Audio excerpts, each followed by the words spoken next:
Turns and gives. Fletcher has a hold of the 20, 25, gets a block at the 30, 35, 40, 45, 50. Fletcher to the 40-yard line, 35-yard line. Fletcher all the way down to the A&M 32-yard line. And Miami is in business with 3:45 to go in the game. Mark Fletcher's biggest run of the season. Here's the snap. Hand off Tony. Runs right side. 10, 5, Tony into the end zone. Touchdown! Touchdown! Touchdown, Miami! It's Hurricanes delight. It's an 11-yard touchdown for Malachi Tony. Running left to right. Tony scores. Miami has the lead 9-3.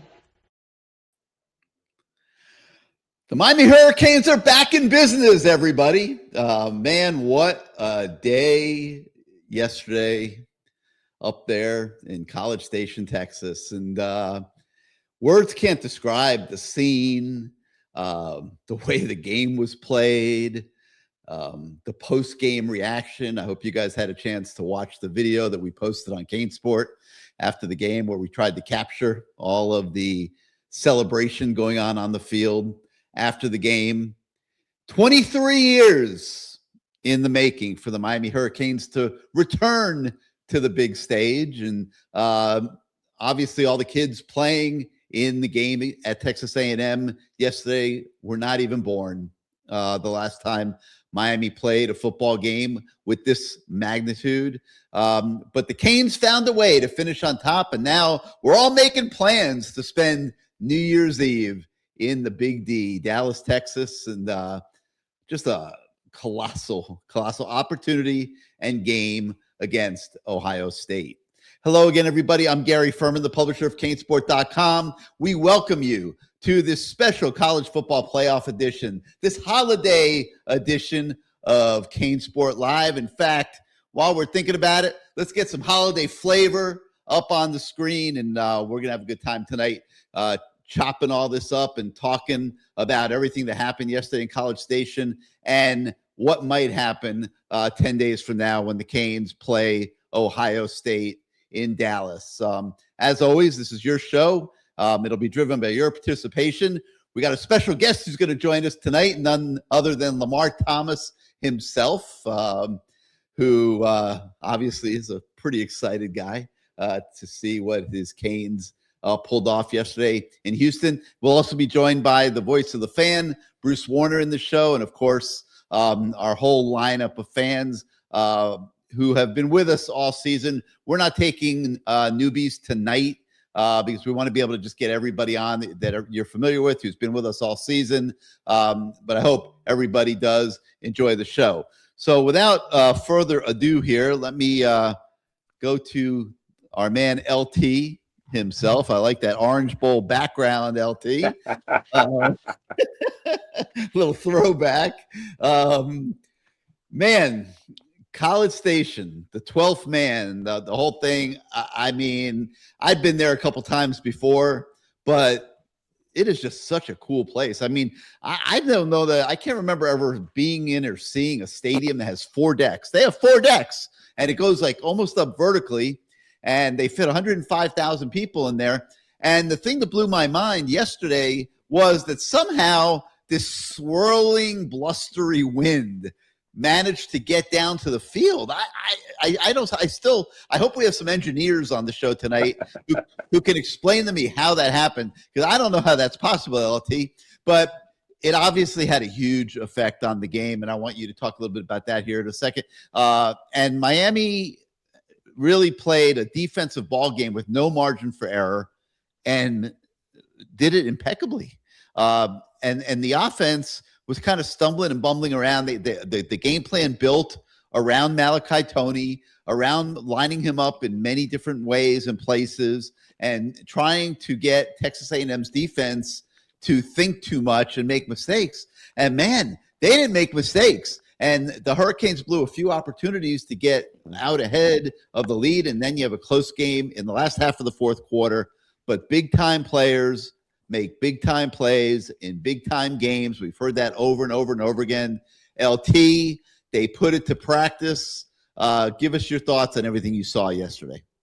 Well, first of all, Gary, I'm going to go ahead and pull out the victory cigar. I got to pull it out tonight, Gary. I am so proud of the University of Miami and the football team and what they were able to accomplish in that 105, 10,000, 130,000. I don't care what it was. They lost. We went in there, we won the game in the blustering wind, a defensive ball game, an opportunity to see, and you saw what, as they say, SEC football, right? That's what they expect Yes. in SEC football.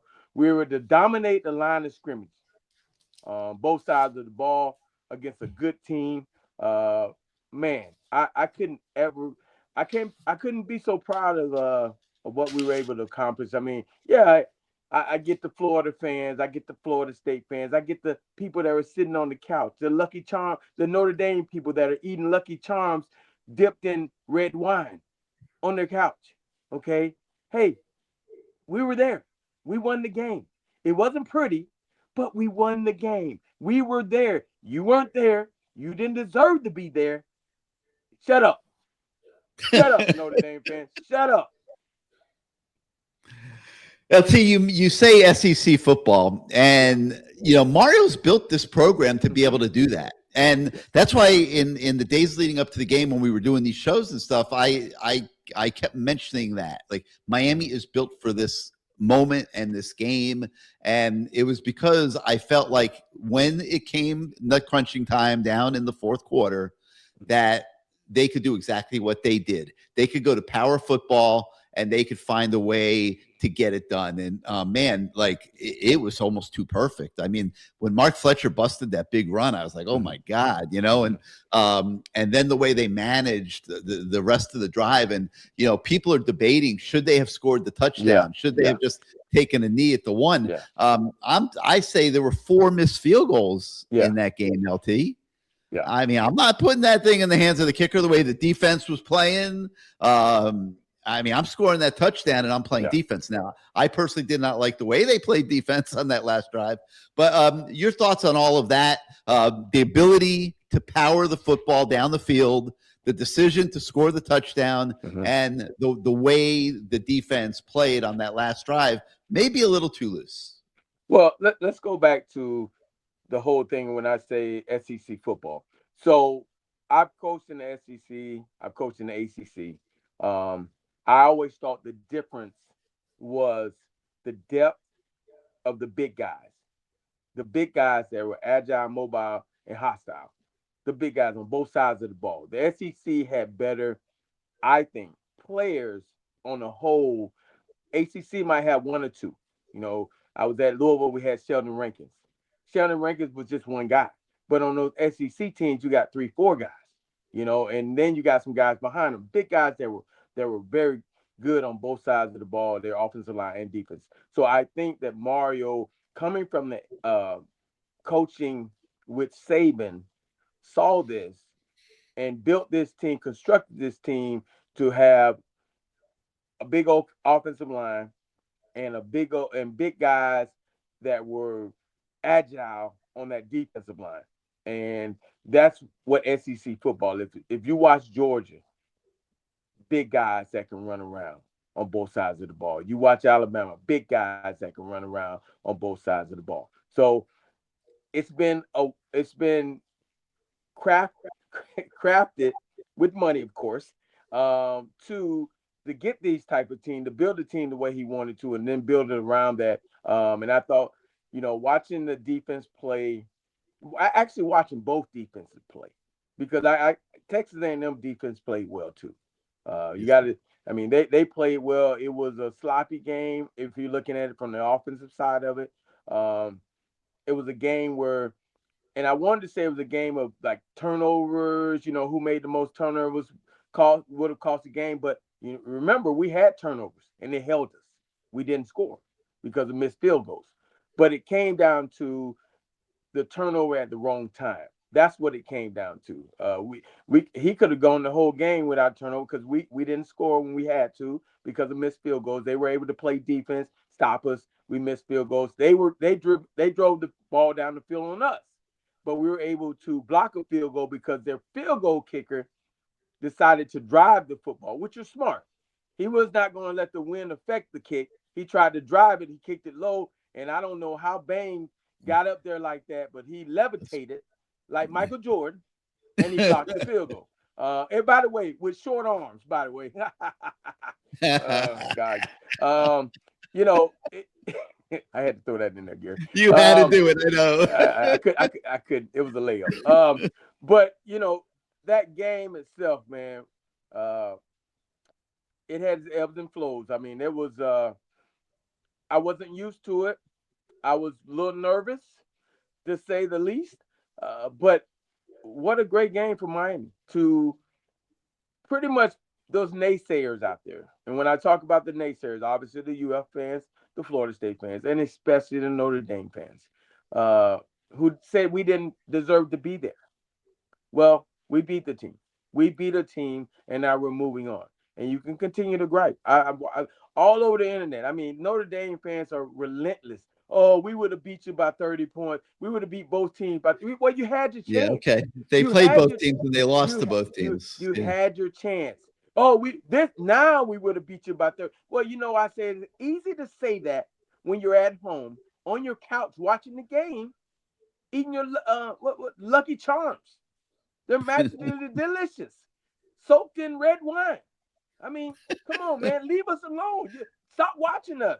And the fact that the Florida fans, I'm getting this from you guys are terrible. Hey, man, you're close to being the worst team in the state. Shut up, okay?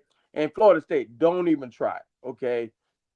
We're in the playoffs. We won a game. We got over that hump. Now it's on Ohio State. And, yeah, they're saying, Ohio State's going to do this. Ohio State. Well, you said the same about Texas A&M. So, you know, Mario's going to prepare this thing. That staff is going to prepare it. You know, Ohio State, we've seen where last year the teams that got buys, I mean, Ohio State beat a team that had a bye, right? They were able to beat, you know, I think Oregon had a bye last year. You know, it's a tough thing when you're off a little while and you have to play when the team is rolling. I mean, Miami's been rolling ever since the SMU game. SMU game was terrible. It was terrible. But ever since then, they have changed some things up. The team looks entirely different than they did then. We were able to win a defensive ball game. You know, if this was last year, no way. What did you think of the offensive game plan? For that game, it worked. I agree. I totally agree. And we've been debating this all, you know, for the last 24 hours at CaneSport.com.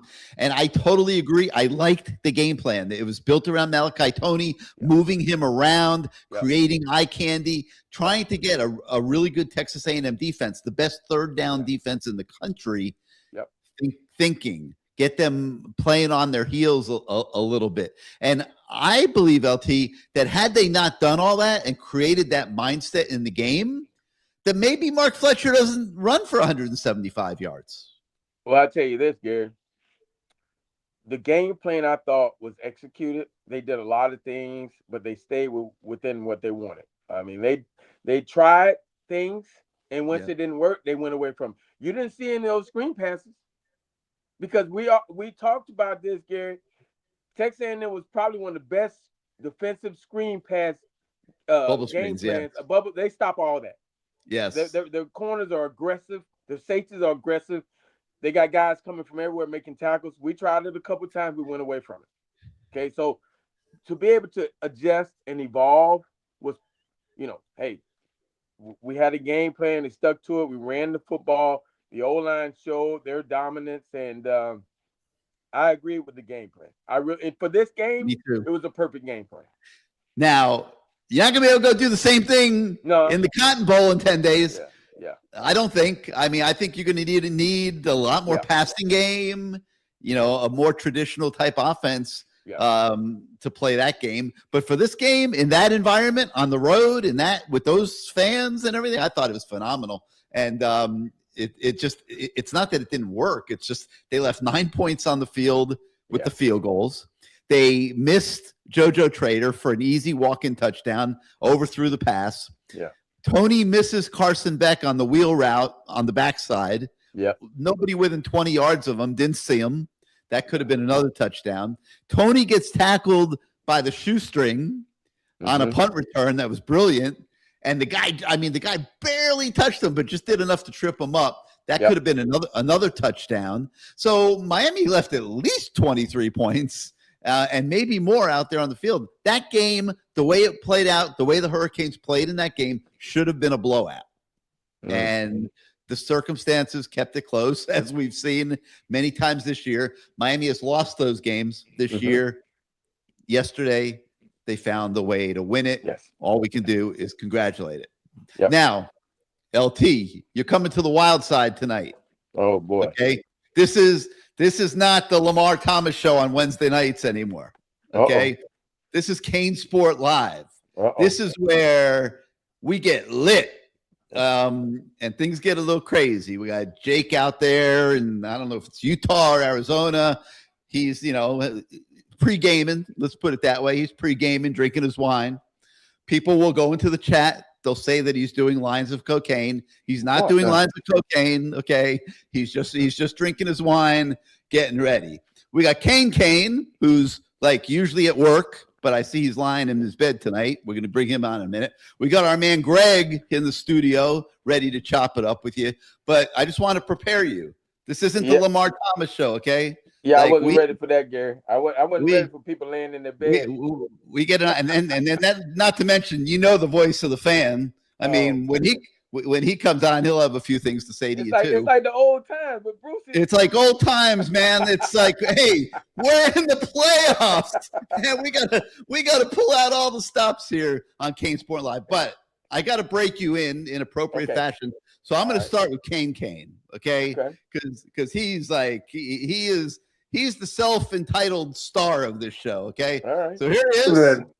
What's up? What up, Lamar? Okay. What's happening, baby?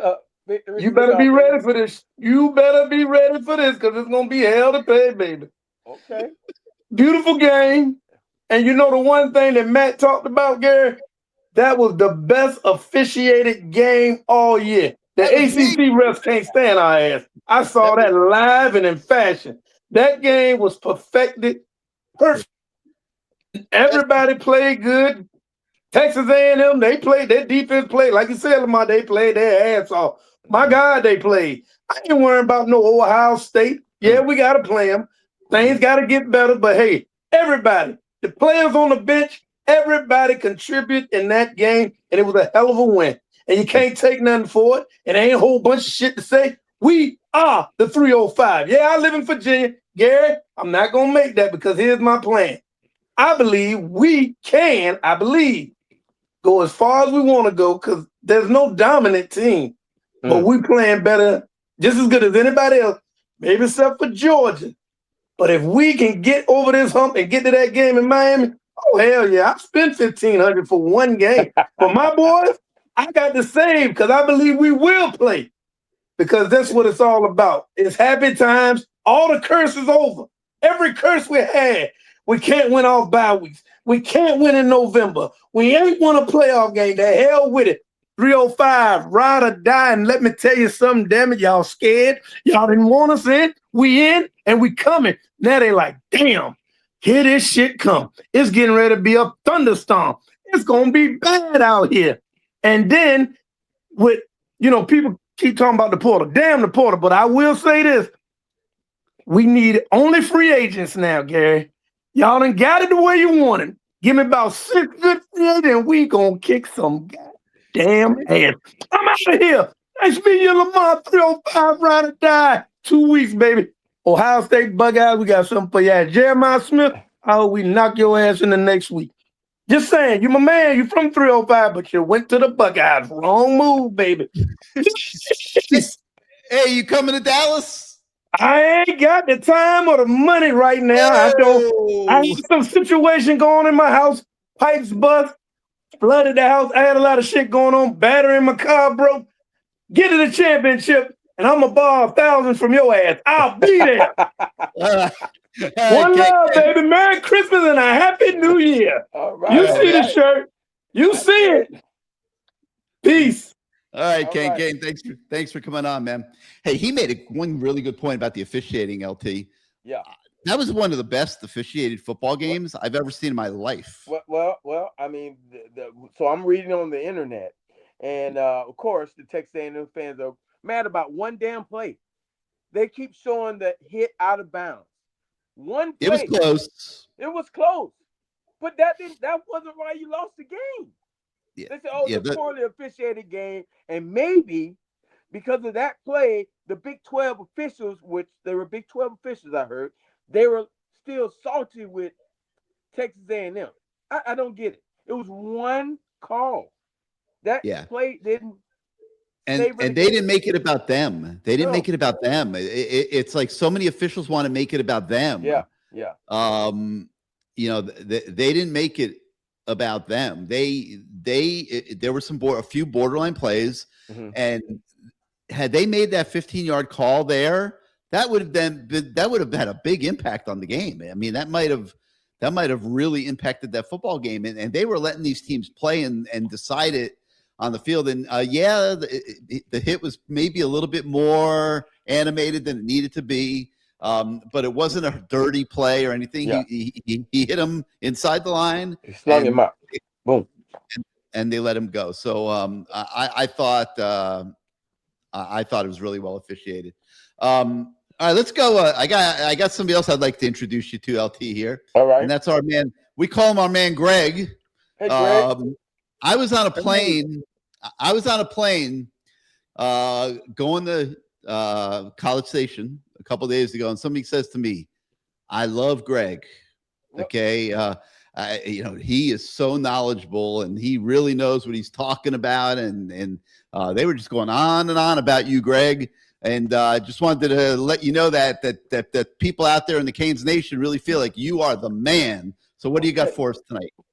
Okay, Lamar, I'm old enough to remember when you were the man years ago. Okay, I got a few points. We have to make Corey Heatherman, Mario's, Brett Venables. We need to pay this guy.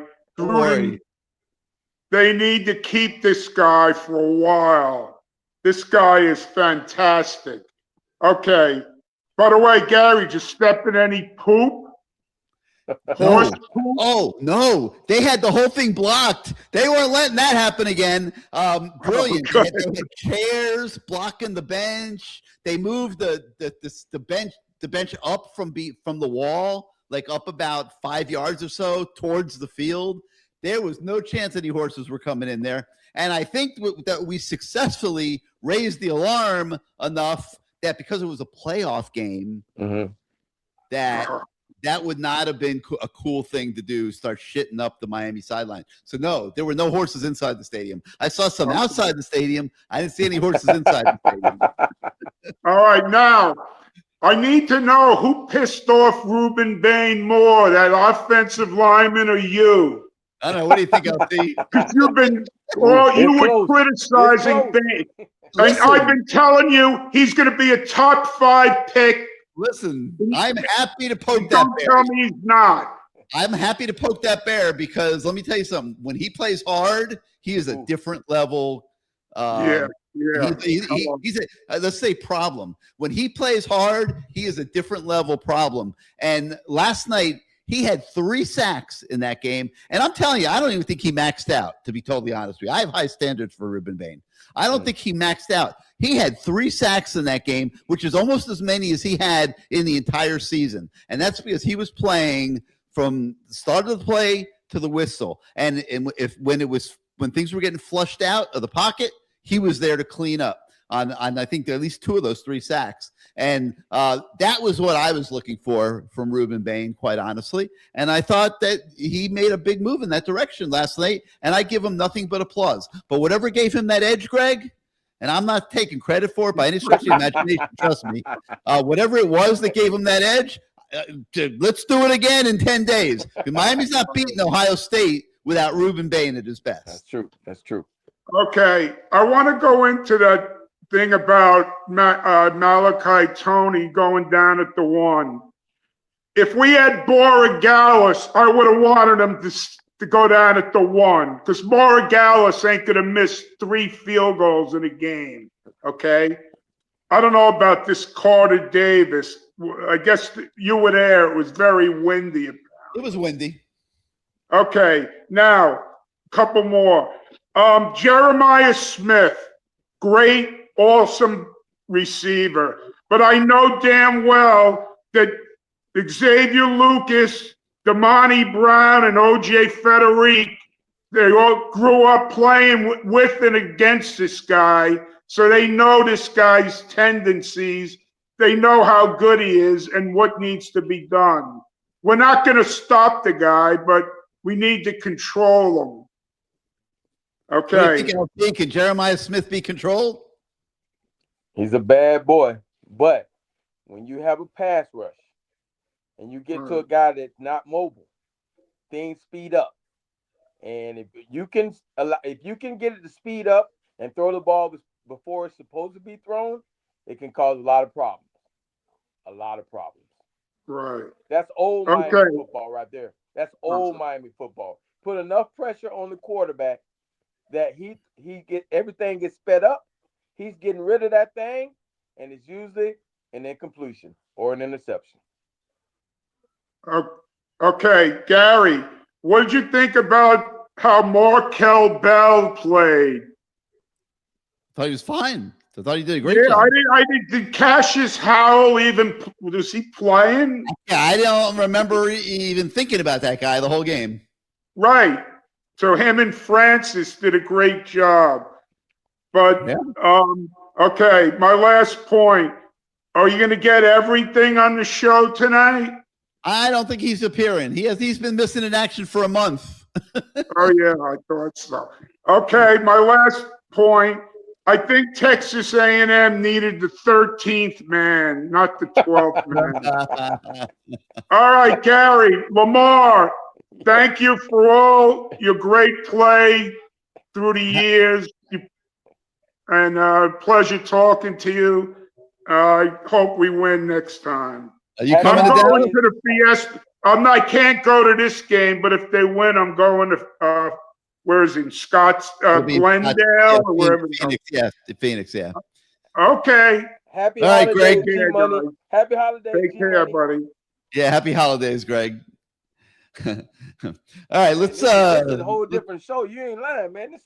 I told you, man. This is fun. We have a great. This is the people. This is Lamar Thomas loves the people, baby. Yes, the people. I love this.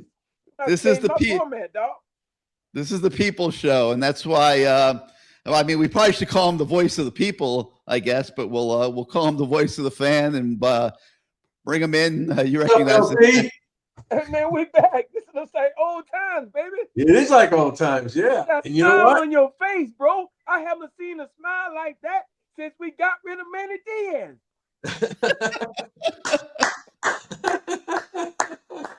Well, that is true. But yeah, you can only smile, man. Look what happened yesterday. You know, and you know what? You're right. I was thinking about Florida State, Notre Dame, especially Notre Dame. Mm-hmm. Shut the hell up. We beat you. Mm-hmm. Texas A&M beat you in your home stadium, and we went down to their stadium and beat them, held them to 3 points. So Notre Dame, shut the hell up. And then as far as Florida and Florida State, I haven't seen it. They're talking. What do they have to say? That we didn't play a good game? Yeah, they most of the guys, people I saw, because I'm connected with a lot of Gainesville people. They're like, oh, that was a horrible game, and how dare they put that game on TV? You shouldn't have been in. I'm like, yo, where's your team? Where's your team with the quarterback with girl hips? Huh? Where's your team? Yeah, you know, I do want to say something about some of these national people. I don't know if you heard these things. Like Stephen A. Smith was just pounding for weeks. We stink. We don't deserve to be there. We're going to get killed by Texas A&M. This guy is a cartoon character as far as I'm concerned. I don't know if you like him or you don't. I don't care if you like him. Nobody. He's a cartoon character. He doesn't shut. He knows nothing about the Canes. He knows nothing about you when you guys were there. He knows nothing. He knows maybe the last 5 years. And we struggled. You know, he came to one of our games. I saw him. I didn't even speak to him. Yeah, I know. He came to one of the games. Yeah, his hairline's way back here. He needs to go and cut ball. He needs to go ball. He needs to go and cut that. But I bet he was sucking up, you know. He's sucking up. Oh, yeah. You know, he doesn't. And the other guy, that bald-headed mongoose, Paul Feinbaum. Now I see on CaneSport he's rooting for us to go all the way. That's BS. He ain't rooting for us. He hates us. He always has. He always will. And he doesn't shut up about us either, because we were supposed to get blown out yesterday, and I guess they're all wrong. So as far as I'm concerned, I don't care what he's. You know who knows what he's talking about? You'll know that Nick Saban. Not that I'm a Nick Saban fan, but he's been right, Gary. He said before we even got picked to be in it. He said Miami could go all the way with this. The way that roster is so stacked that they could win this whole damn thing. So I listen to him, not these other fools. I don't. Let me tell you something. Coach Saban is he's a guy that's been there. I'm gonna trust the guy that's been there, not a guy that was a sports writer that all of a sudden became know-it-all. And I'm not gonna trust that guy. I don't. He got kicked out of every sport. They tried to put him in UFC. He was terrible at that. They tried to put him in basketball. They kicked him off that show. Now he's doing college football. They need to kick him off that show. Talk about. I don't know what you can talk about, Stephen A. You got a lot of money. I get it. Get that hairline fixed. Maybe grow a little bit. Put some up here. Right there. But something else. But you need not to say nothing. I'm gonna trust the people that's been there. Paul Feinberg. We know what you do. You're an SEC guy. Okay, right. We beat an SEC team, so now you're trying to save face. On the all actuality, you want Georgia or Alabama to win. We get that, or Ole Miss. We get that. Okay, that's who you work for. But he's another guy. He is about SEC. Hell, if Kentucky was in there, he would ask for Kentucky to win. He is an SEC guy. But but it just sad. But you know what? But you're in the media. I am, Gary. You can't be this ignorant about certain things. We've lost 2 games, but those teams are still in bowl games. They're not like Notre Dame's teams that were 2-8, 2 and whatever. And it's not the same. And we're playing really well. And there's guys out there that what's his name, Pate, the bald guy, Josh Pate. Yeah, and he came out for the Notre Dame game and he said, "Oh my God, I've never seen a team so big in my life. They're massive." Hey, wait till you see the young kids coming up.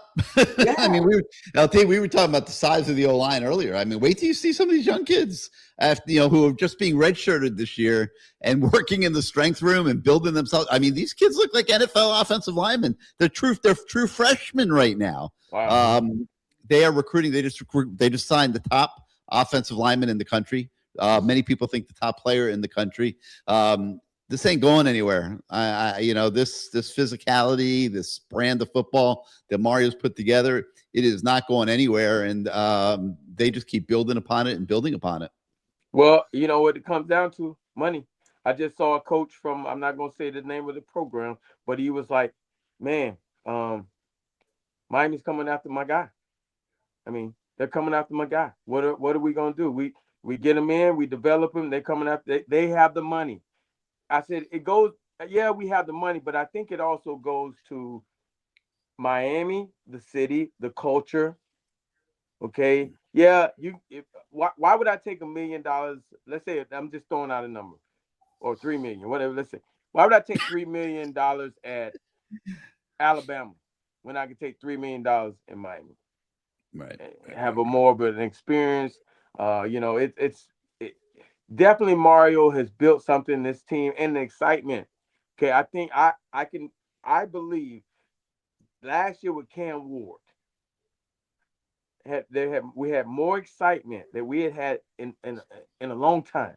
Right. And I think that opened eyes to a lot of people. Okay. That's just my opinion. Because Cam Ward, the Cam Ward effect, that's what I'm calling it right now. The Cam Ward effect. We became relevant. We didn't have a defense, but we became relevant. And I think it's continued. And now people are saying, okay, well, hey, last year they had an offense. Now they got a defense. Look at this. And young guys are playing and playing well. Guys are seeing that. And yes, we are paying money. But that's part of the game now. That is part of the game. It's no more recruiting. We're successful, LT. And if it wasn't for the success, if we were 8-4 this year, I don't know if we get up. Yes, so it's a combination of the money and the success and the camaraderie that you guys bring. We watch this on TV every week. Look at all the guys that are there, and people recognize these guys. So it's these young guys. They love this kind of stuff. Miami is a place. The rest of them are like college campuses. Miami is more than just a football program or a campus. It's a whole culture, and everybody loves it. This is the culture for a lot of young kids in this country right now. By the way, I just wanted to, before I forget, you said before about screens. They're a great screen defensive team, A&M. He's talking about bubble screens. But bubble screens, but not real screens. Screens to the backs. That's what I think we should be doing. Well, sucking them up and then throw it over to get a screen and get them up the field. I don't think I've seen one of them the whole year. We haven't. Be a great time to whip it out in 10 days. Yeah. Why not though, LT? Why not? I mean, if it's not, you got to ask the coordinator. Well, don't ask him, Gary, because I know you will. It would be a great wrinkle. That would be a great wrinkle to put in for the Ohio State game. It would be a great wrinkle. It really would, because I thought, hey, it could have worked this, because that pass, right? Okay, what they were able to do, they overloaded. They had a great scheme. Their blitz scheme, they overloaded sides. They overloaded, and they had a guy come free, because the tackle has to, from what I always have been taught or heard, that the tackle has to take the most dangerous guy. So he's going to leave the outside guy, and they're bringing another guy, and they had a great scheme. That would have been a great situation to throw a screen, like you said, the old screens. Yeah, like we used to throw to Melvin. Yeah, Melvin caught a million screens. Yes. Steve McGuire, all those guys. Steve Leonard, all these guys, they caught him in McGahee and Portis. They all caught screens. Now we're not doing it. But why aren't we doing it? It has to be in your game plan. I mean, that's some coaches. Are you serious? Is that seriously not in the game plan? Come on. It absolutely is not, because we haven't seen one the whole year. It's not in the game plan. And I could tell you, but it would be a great thing to put in the game plan. Yeah. Right. It will slow down that rush, because now the purpose they're of going at full speed. Yes. The way you attack Carson Beck is pressure. Okay. So, you got to have things that you can do to hold off that pressure. They weren't doing a great job of that yesterday. Texas A&M was eating Carson Beck alive on third downs. I think they showed the replay of Fletcher's big run, and they were overplaying. If we're behind Beck, they were all overplaying to the left, and he went up and he cut to the right, and he was gone. Yeah, because they were overloading the side. They were. Right. All right. LT. So I'm going to go. Let me make a little bit of a screen adjustment here. Right. I'm going to bring on Sebastian. Okay. Who he prepares signs for us, LT. I need to get my eyeglasses. Hold on. Just to set the stage. Okay. Program defining win. Shannon Dawson stepped up. Keyshawn Scott was a difference maker. Absolutely. We can challenge and beat Ohio State. My favorite right here, Gary was right. Yes. And the Miami brand is back. So what's up? Yeah. Hey, Gary, you did good. And I'm not going to talk long. There's a lot of people that needs to get on it. But LT, I just want to say, it's so great to have you on the show. We're probably about the same age. I was a freshman in college at a small school in Alabama. And I'll never forget that catch you made when you played in the Orange Bowl. And I think it was over Clifton Abraham. And you scored that touchdown on it. It was a beautiful play. And you've always been a Cane. You've always been one of my favorite players. So I'm just happy to have you on the show. Thank you, man. Thank you so much. All right. So Gary, you read on my points. I got a 40-second clip I want you to hear from Mike Elko. Not that you haven't heard it before, because it's going to give some context of what I want to share. You think back to the offensive struggles. What do you think made it hardest on you guys to get points on the board? Yeah, we lost the game at the line of scrimmage, and I think it got worse in the second half. I think, we just couldn't keep them off of us. We couldn't get the run game established. We became one-dimensional. Once we became one-dimensional, they were able to tee off. I think they finished with 7 sacks. We didn't win the line of scrimmage, and you can't play playoff football and not win the line of scrimmage. And that obviously they're able to get the run game going, and we wound up losing the line of scrimmage on both sides of the ball, and you're just not going to win if that's the case. What do you think, Gary? I think he's right. So when I say Gary was right, Gary, you was talking all last week saying that we don't need to go into a shootout. that may not be the right approach we need to take. We probably need to lean on the run game, and that's where we thought it was vulnerable. We can't have Carson Beck kind of throwing the ball up all over the place and everything. So Gary, when I say that you were right, sometimes we don't give you guys your props for your analysis and everything, but I try to be one of those fans that come on the show and let you guys know when I see you guys hit and where I see you guys miss it. And Matt's not here today, but you were definitely on it. So let me go over my 5 points because I only want to talk about 5 minutes. Lower your sign so we can see you. Okay. So I thought it was a program defining. Let me see if I can adjust my phone a little bit. I think that's the best I could do. There you go. You can put the paper down. Okay. I thought it was a program. I thought it was a program defining win because we were the big game in town. Everybody was watching us, and we're going up against the SEC. And Miami is one of those dangerous teams because if we can hang with the SEC, that's going to keep a lot of players from leaving the state.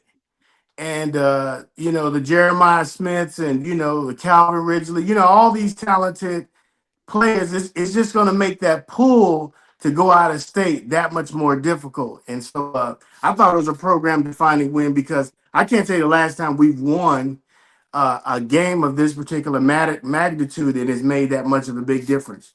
When I talk about Shannon Dawson stepping up, he went to that pistol formation, which when he was trying to go the inside zone kind of run play, when you're in the pistol, you don't know if it's going right, you don't know if it's going left. Yeah. And that just kind of confused the defensive line of Texas A&M. That's what I saw. And so I thought he stepped up kind of doing that. Keontae Scott coming back, 10 tackles, 2 sacks, causing a fumble. I mean, that's a day's work. And I just think that Texas A&M wasn't able to account for him and didn't know he was going to make that kind of a difference. Hey, Sebastian, speaking of Keontae, the guy made 10 tackles.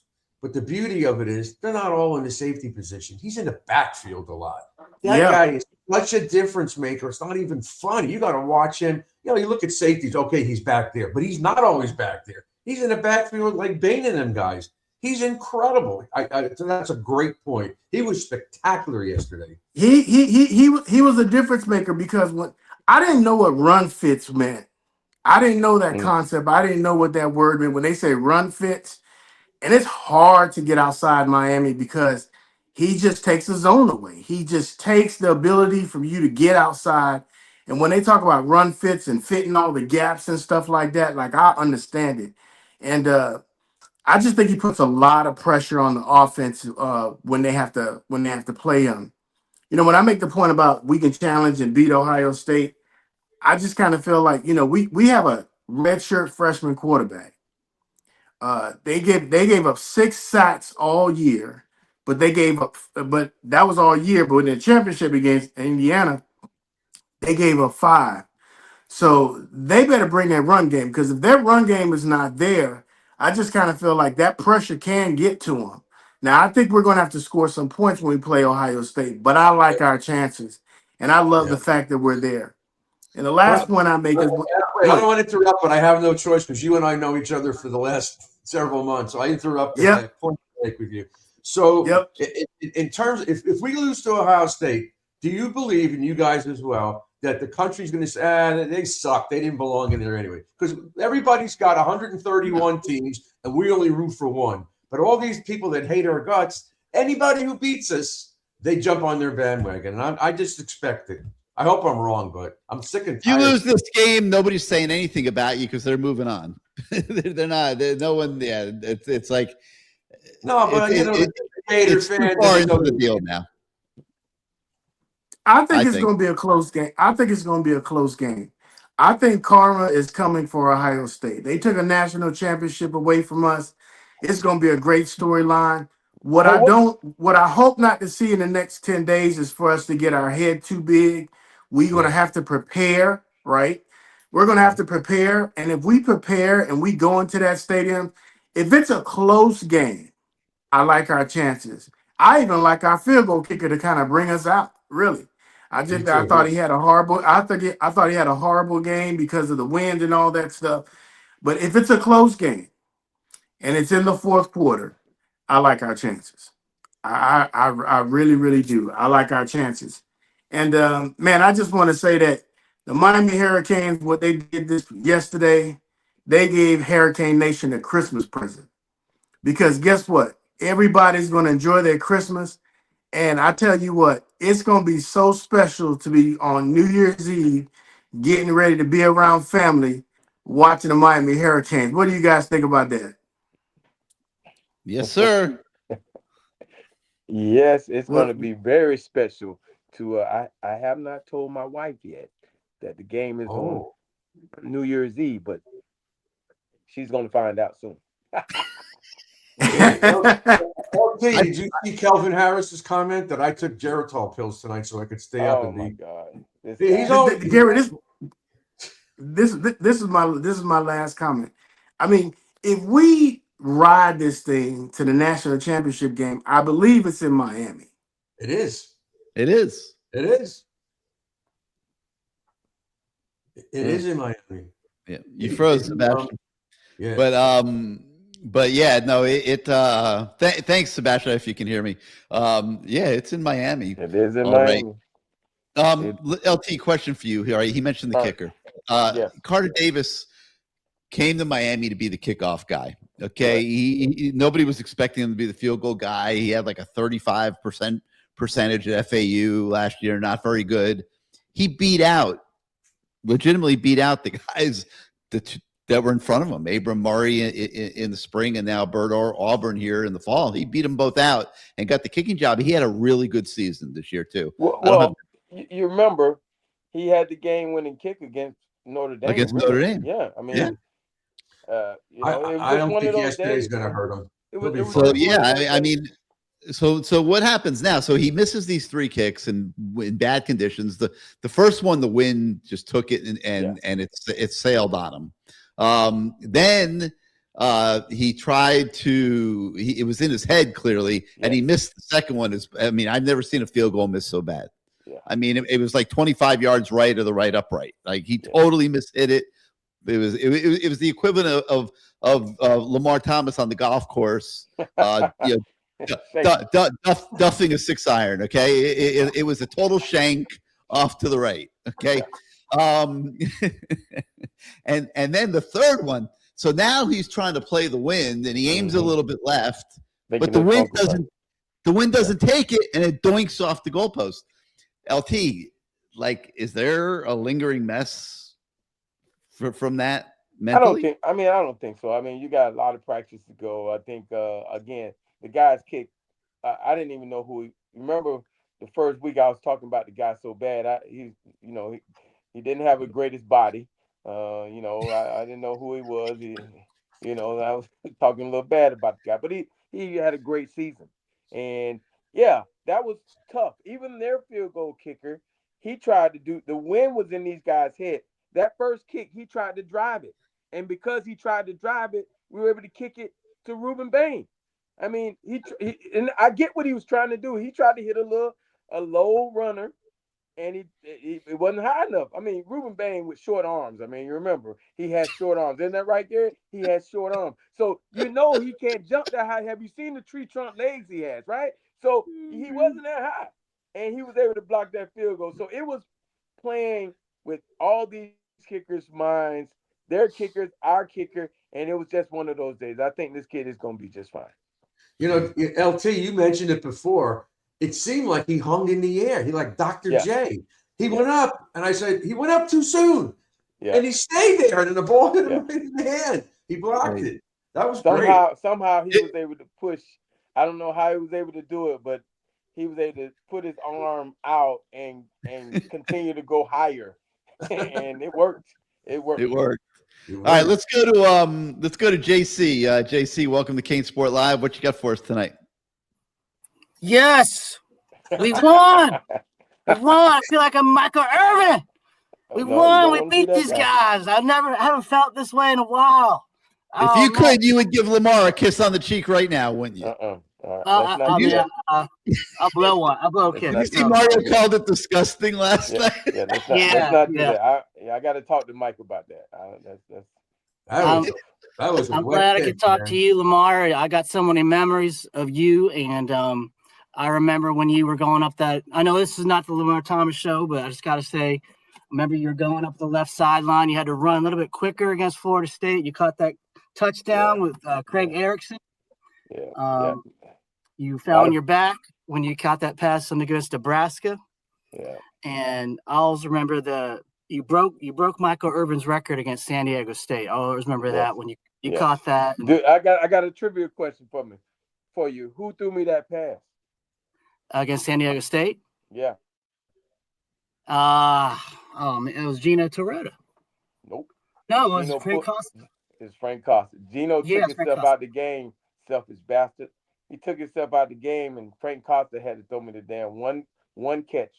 I needed one catch, and I caught it and almost tore my knee. But yeah, he's the one that threw me the record. And then again, I know Sebastian mentioned this, but against Florida State, 1992, I read in Sports Illustrated after that game, the writer said you were having a hard time getting free from Clifton Abraham, and then someone on the sideline, a former player, gave you some advice. Then you went out and burned him for that touchdown. So it was Nat Moore. Yeah. I always wanted to know, like, what did he tell you to get free? He told me to use my length. You know, what was happening was I was letting Clifton was a strong cornerback. He wasn't fast. He was strong. He wasn't like T-Buck. He wasn't as shifty as Terrell Buckley. But he was very strong, and what he was getting up under me. I had over 100 and some yards that game, but a lot of it was against Corey Sawyer. Yeah. A little bit was against Clifton, but not much because he was trying to be physical. And they just told me, hey, use your length, man. That's what you got long arms. Use your length and grab him. Grab him before he grabbed you. And that's what I did. I got up on him. I yanked him. It kind of threw him off balance a little bit. I was able to go around him, and Gino threw a perfect pass, and I ran up under it. Man. Well, I got to say, I'm wearing this hat. I was wearing this in the 90s. I've been living in the past. I've been living in the past a lot. Whoa! You even kept the envelope. Now we're moving on, and we're doing this. Yeah. We're also we used to do this a lot. Number one. Yeah. So we're going for number one. And Gary, you were right when so-and-so was gotten rid of here. You said that Mario Cristobal has the toolbox to come here and hire good staff and to develop talent. And I want to echo what Sebastian said about hiring Corey Heatherman, because he's our best hire at defensive coordinator since Greg Schiano in 1999. So and ironically, he came from that Greg Schiano tree. And you did mention you didn't you didn't like D'Onofrio?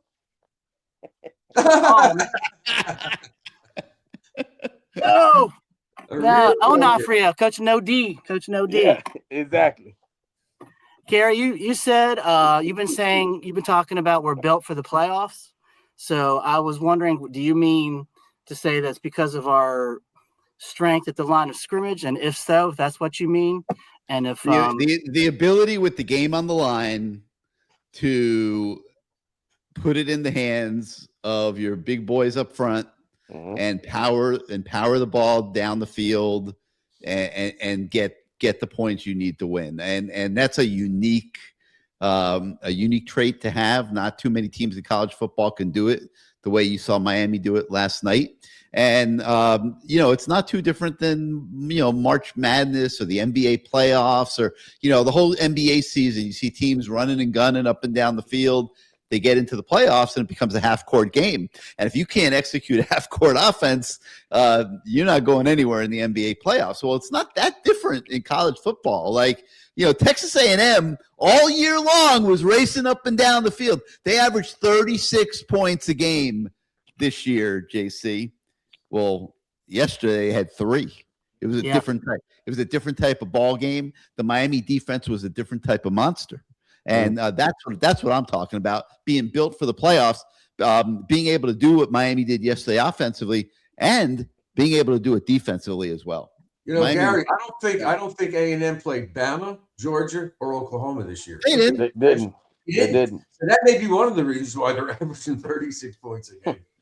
Because look who they didn't play. But they didn't play too many defenses like the Canes were playing defense yesterday either. So so based on yesterday, our defense could go with anybody. We need our offense to step up. And it worked both ways, Bruce. I mean, we were challenged to do a whole hell of a lot on their defense too. Yeah. And but I don't think it's as simple as we couldn't just sit there and play ground and pound the entire game. I mean, Lamar and I talked about this at the beginning of the show. I felt that the way they attacked offense in that game with all the formations and all the gimmicks and different things to try to make Texas A&M think, even though those plays did not work, and even though they got blown up on third down, I felt it set the tone because they're on their heel. They're playing defense on their heels still, and that allowed them to go pound the football in the fourth quarter. Hey, LT, what do you think about using Malachi as a decoy early in the game? Show the same formations, but you're just using him as a decoy and go. So those other receivers are pretty damn good by themselves. Well, I had a little intel that I got from somebody that they were going to double Malachi and put their best defender on CJ Daniels, and so that's what their game plan was. And if you saw the way they were moving him around, it was hard to. I saw a couple of times they had to show two guys moving with Malachi. And so what all our coordinator was doing was being able to identify what they were doing by the way, when they were running guys with him and another guy all of a sudden starts spying from the other side. They had a great game plan for Malachi. They wanted to take him away. But what they didn't count on is that once that running game got going, every now and then, because we didn't really throw it a lot to everybody else. I mean, we threw a screen or two here or there, but the whole thing was to move him around, line him up in the backfield, which was a new something they hadn't seen. Move him around. It was all to make sure that if you're going to double him, you're going to have to show us you doubling him by the motion and moving him around. Okay. Maybe this hybrid power running game and air raid thing that Shannon Dawson has will turn up being the secret sauce for a championship. And I'm just going to dream, maybe we'll beat Ohio State, we'll avenge the past, and then we'll beat Carson Beck's former team. Then we'll meet at Joe Robbie Hard Rock Stadium. Stadium to beat Oregon Ducks, Mario's former school. So Gary, who do you think should cover Jeremiah Smith? Xavier Lucas, Damari Brown, or is it just going to be like a joint effort?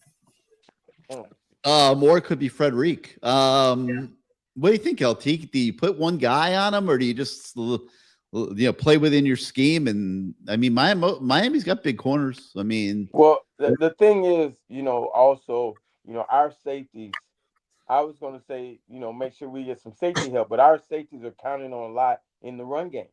You look at two tacklers. You got Torrey, who's the leading tackle, and after that, two safeties. I mean, they make a lot of tackles. So you're going to have to figure out, we got to get to their quarterback to speed up this whole process. And, you can play off, you make him catch everything in front of him, but you make the tackles, you can play press, make sure somebody's rolling over the top, keeping an eye on him. But you also have to, that other kid, Tate, I think it's Tate, is it Tate, number 17 or something like that? He's a hell of a ball player too, and they take advantage of that because teams are rolling to Jeremiah, and he's coming out the backside. I mean, they got a good thing going. They got two really good receivers. We were able to shut down two really good receivers last week. That Concepcion and the other kid, they were really good. They were fast. We were able to shut them down, but it was because we got pressure. We got pressure on the quarterback. So hopefully, if we can get there with Sayin, who's not a runner like this other kid was that we played last week, who could extend the play and force them to make mistakes, we might have a chance. And you can play him. You can single him up now if you can get to the quarterback. Yeah, I think they can maybe get home to the quarterback with just a 4-man rush and not have to blitz as much, so they can focus on those receivers. Yes, and then they can confuse that kid. He's a kid. He's still a kid. Yeah. All right, JC. All right, guys. Beat Ohio State. Yep. Thanks for coming on the show, man. ASAD Marley here is making a great point that Bryce Fitzgerald is number 2 in the nation in interceptions as a true freshman. LT, this kid's got a real knack for knowing where the football's going, and he saved that fake punt yesterday too. Well, you think about it, if the kid is playing. Okay, I was sitting with Ja'Cory Harris watching the game, and when the safety went out, I was like, "Oh man, that kid's playing so well." He said, "Don't worry about it. Bryce is coming in, man. 13, he's balling. He's been balling." And I'm like, "Yeah, but them guys are playing their ass off in there. Like, don't worry about it." And then this guy gets 2 interceptions, man. Guy gets 2 interceptions, and he's always around the ball. He's a ball hawk. But you know what else, Gary? I think this is true too. He's got 6 picks, but how many plays has he been in this year? He's not playing a lot, not a million. No, I mean, he's got 6 picks with probably he's played 100 snaps. He's unbelievable. He's made plays. That's what he's making plays. That's again. Again, Gary. I'm gonna go back to that conversation. I remember when we were all on the show together, and I said when I talked to Mario about the progression, he said, "What do you think? I don't have practice good. What do you think?" I said, "Mario, we won championships because of depth. Depth won us champions, not the first guys, second and third guys. Okay, when you get to that, that's when we're gonna win. That's when we're gonna dominate. Because here it is, that kid comes in the game, and it's just as good as the guys before him. That's what we were able to do back then. You didn't want to come out the game because you were afraid. I had Kevin Williams and Horace Copeland behind me as a sophomore, starting in between Randall Hill and Wesley Carroll. I could not let those 2 guys get on the field. And you had Darryl Spencer too. And Spencer was still a little hurt from that knee injury. But I mean, that's when it picked up. When you got guys that are coming off the bench that are just as good as the guys that are starting, and the guys that are starting are afraid of the guys behind them. That's when you know you've hit the mark. And I think we are on that progression because you look at this kid, man. It's the next man up. He comes in and he plays his ass off. And like you said, he doesn't play a lot of plays, but when he gets in the game, he's going to make sure you know he's there. Mm-hmm. Hey, I want to talk about a guy. They spent a lot of money for Motore in the transfer portal, and I kind of expected him to impact things this season a little bit more than he did, and there were times he was targeted in pass coverage and things like that. LT, I don't know what the NIL number is. I know it's significant. He earned every penny of it on that play at the goal line in the last minute with that hit where he just sold out his body to save the day. And we might not be sitting here talking about an Ohio State game had he not done it. Your thoughts on that play, LT? Hell of a play. That's giving your body up for the team. I mean, that was he gave his body up for the betterment of the program. I hope he gets all of his facilities, get himself back in order. I hope he's able to play. He sold out. I mean, that's a teammate. That's a great teammate because that play was one of the biggest plays of the game. I mean, that was a touchdown. If he doesn't put his head in there or put his body in there to jar that ball out. So, yes, he should be, when they go back to negotiating tables. Yes. Yeah. What's the hardest you were ever hit as a receiver? Probably in practice. Yeah. There were some hitters out there. I got hit against San Diego State. When they had the big quarterback, when we went out there and that game out there where they had that big old quarterback, McGuire. Yeah, that when we had the brawl against them, that one. I got hit up the seam, and I got hit pretty good.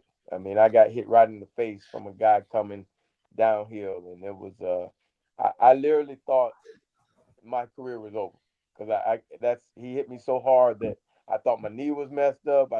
but it worked out well. But yeah, I got hit. What's a hit like what Mo Torre put on that receiver? What's that feel like?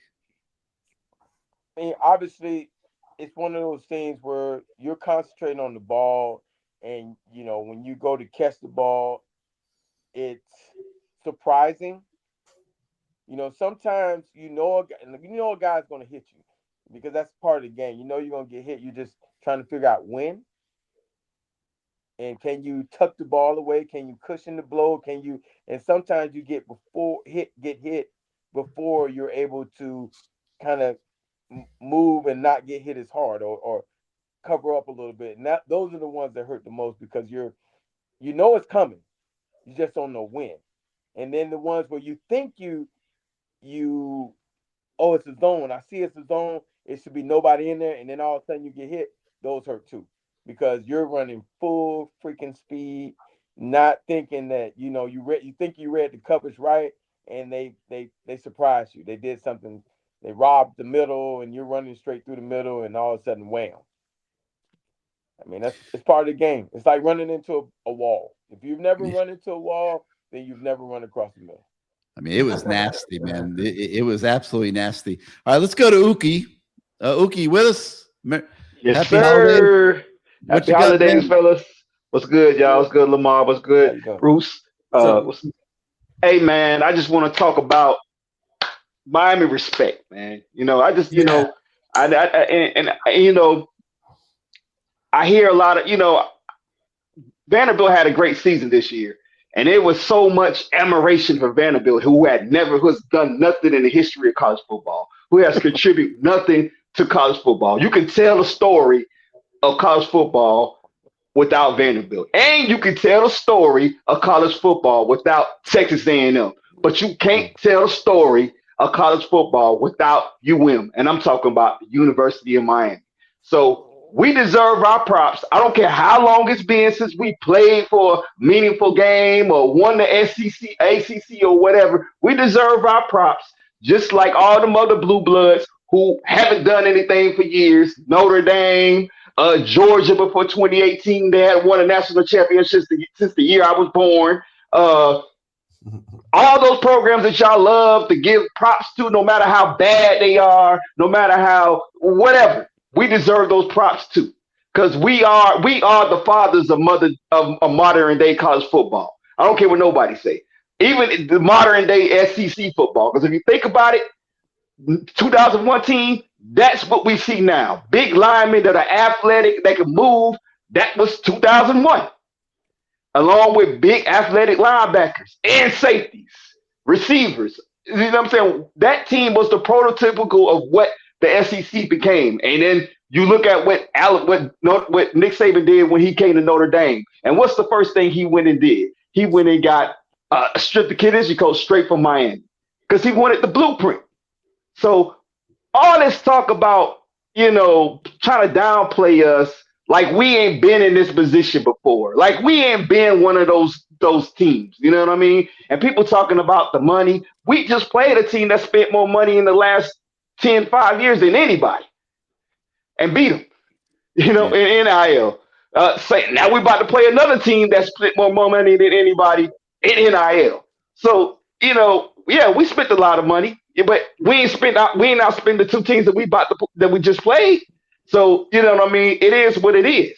This is where we at in modern day football. And another thing, to all the fans that's crying about the offense, I'm gonna say this.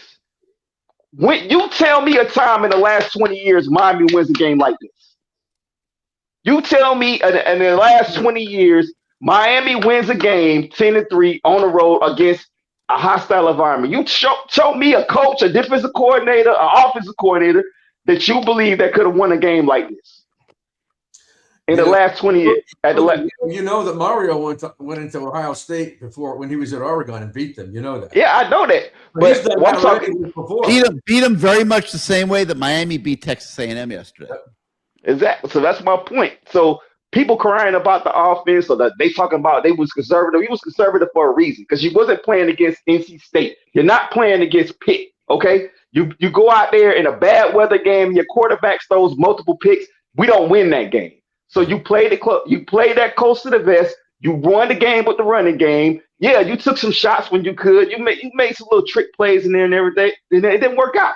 But it is what it is. We won the game the way we were supposed to win the game. And now we go into a neutral field against Ohio State, who I think we have the chance to really win this game. I haven't been impressed with Ohio State at all this year. You know what I mean? And just like Texas A&M, they haven't played anybody. You know what I mean? They lost to Indiana, and I know Ohio State fans talking about they didn't really try hard in that game, but whatever. Oh, we got a way better D line than Indiana does. So if we get to that quarterback 7 times, it's not even going to be a game. So hey, I wouldn't say that, Uki, but let's just win the game. But yeah, I think we have the defense to stop anybody. We need to score some more points. We will against Ohio State. We're indoors. We won't have any wind factors. You know, we talked about the kicker. Who knows why they didn't let Beck throw? I'm not worried about the kicker. Bad weather game. He'll bounce back. He'll probably end up being one of the reasons why we end up beating Ohio State. I'm not worried about the kicker. I think so. But I will say this: Jeremiah Smith, Brandon Ennis. I got love for Jeremiah Smith. I think he handled his recruiting very well, very respectable. Brandon Ennis, that's the guy who I have no admiration for. He was very disrespectful doing his recruitment, talked down on the coaching staff, talked down on the program. You know what I mean? I'm okay with South Florida kids not coming here. It's just like Earl Little and his daddy. I got much respect for Earl. I know he played the program, but you don't have to talk. If you're a Cane, be a Cane. If you're not gonna come here, just go wherever you're gonna go. But don't talk down on the program. You know what I mean? Yep. You know what I mean? All this talking about, we going to play for the GOAT. We going to play for Nick Saban and everything like that. Now look what happened. You end up playing for Florida State teams that didn't even win more than 4 or 5 games back-to-back season. You know what I mean? And the program that you was talking so much smack about is on the verge of playing for a national championship if they could get past Ohio State. Hey, Uki, I don't want to take you too off topic here, but man, I sure could use a nice new pair of shoes for this. Yeah, man. Hey, those things behind, they are staring me in the face. Look, the Jordan 3s, Cane versions are on their way, man, for Christmas. So they're gonna be up here soon. You know what I mean? Hey, and another thing, so all you kids so are the into the answer is no. Hey, what you want? Tell me what size. First of all, what size you wear? What size you wear, Gary? 11. Because this ain't it. It's a lot more, but you wear it's a 10.5, man. Most of these are 10.5. But hey, we'll work something out, man. We'll work something out. But man, listen. To all you South Florida kids, man, that have been disrespecting the program and running off to the SEC, Big Ten, or wherever you're going. You know what I'm saying? Hey, pay attention, man, because this is not a mirage. This is not just temporary. This program is moving in the right direction. Don't disrespect your home team. Don't be a Calvin Russell in the last minute want to come home but can't come home. Okay, handle it the right way. Go Canes. Love y'all. See you in 2 weeks, baby. All right, Uki. Thanks for coming on, man. Good job. LT, what the hell is that? I am Batman. Hey man, this show, man, I love this format, man. You can just be yourself, baby. I like this. This is great. I told you were gonna have a good time. Let them talk, and you know, and then also, oh man, Bruce is in a good mood. I can't believe this shit. I even said a cuss word, Bruce. I haven't seen you in such a good mood, man. Man, this is just, you know, you always were so in bad moods, man. I hate to see your ass in court. Yeah, I've been on fire lately. You saw my ass in court. You know what happened. Yeah, we won. Now, look at you, man. This is so beautiful. So we need to keep winning for Bruce, man. We need to keep winning for Bruce because this is awesome. I want to win for the program and the school. Rocky's coming to us from his living room, it looks like. Let's see what he's got for us here tonight. What's up, Rock? How you doing, man? Happy holidays. I got Lamar and I got Bruce, man. I feel special tonight. Thank you, Garrett, for putting this together. What's going on, gentlemen? Man, hey, Bruce, you're in a good mood, man. My mission now is to get you in a bad mood, brother. Uh-oh. No, it ain't. No, it won't happen today. I'm in a good mood today. I don't care what happens. I'm gonna help you out, Bruce. I don't know if they're gonna be talking about it if we lose to Ohio State, if they're gonna be talking about it. But you know what? They're talking about it now. Yep. It didn't take a half of a day for those guys to get started already on the wire. I was looking it up all over YouTube today. The smack talk is real. The Buckeye side is coming out in droves. They saw the game the other day, Gary, 10-3. We're nothing. They're smirking and laughing it off, and it is beautiful because there's nothing you know better. What it's called in reality, Rocky? They're scared. They're nervous and they're scared. Terrified. Otherwise, they wouldn't say a damn word. But what I was gonna say, Bruce, is there's no better position than our Hurricanes to be in right now than to be underestimated. That is the best thing in the world. Nothing to lose. Let it all fly. You have nothing to lose. And Gary, there's been a couple of infiltrations on the message board from a couple of guys. I was actually trying to get their emails to give them the link to the show tonight to get them in here because we were going back and forth. They were talking about the score was going to be 31-17. Carson Beck sucks. Ruben, once again, Ruben Bane, wait till he sees our offensive line again for the second time in a row talking about that crap. Well, we'll make sure Gary says something negative too. We need Gary to say something negative.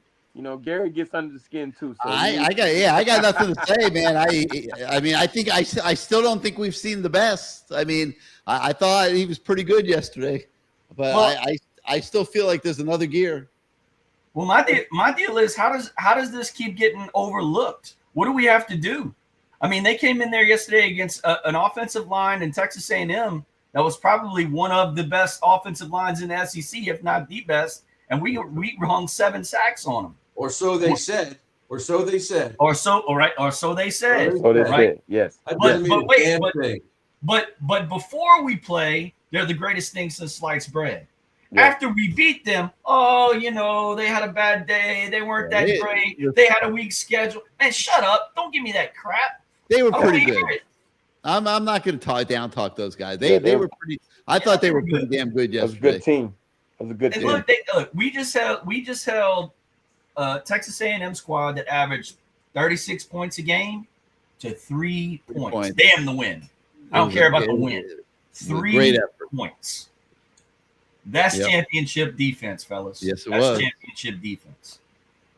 And look, they're scared of us. Now you got all these national pundits. They failed with A&M, like Stephen A. and like Feinbaum, they were wrong. So they'll be wrong again next week. They're gonna, as long as Miami's in it, they'll keep saying we're gonna lose. And then one of these days they'll be right. They'll go, oh, see, I told you. But they sound like idiots when they're making these statements. They know nothing about this team or the program or what's going on Green Tree. They never knew what was going on. They know nothing about the brotherhood. They know nothing about the history, Bruce, the history you created, Lamar. But, going back to your days and before that, they know nothing about this program. And they know nothing about when the chips are down and it's on the line, we come alive. They know nothing about that. And that's the beauty of the U. And as far as the game yesterday and the win, one of the things I said this morning, guys, it was nice to see. You lose track sometimes. It was nice to see some of the younger generation just looking across kind of the YouTube podcasts and stuff. They've never seen this before. It's been 23 years. That's a long time, So some of them are kind of like in shock. I can't believe, we're actually doing this. We're here. And then you got, guys like me who are kind of the older friends. So it's like, yeah, this is, how it was.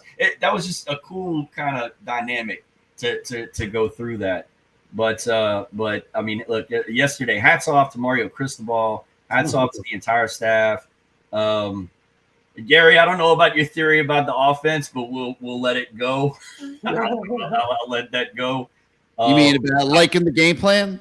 I think they I think they tried to get Tony involved.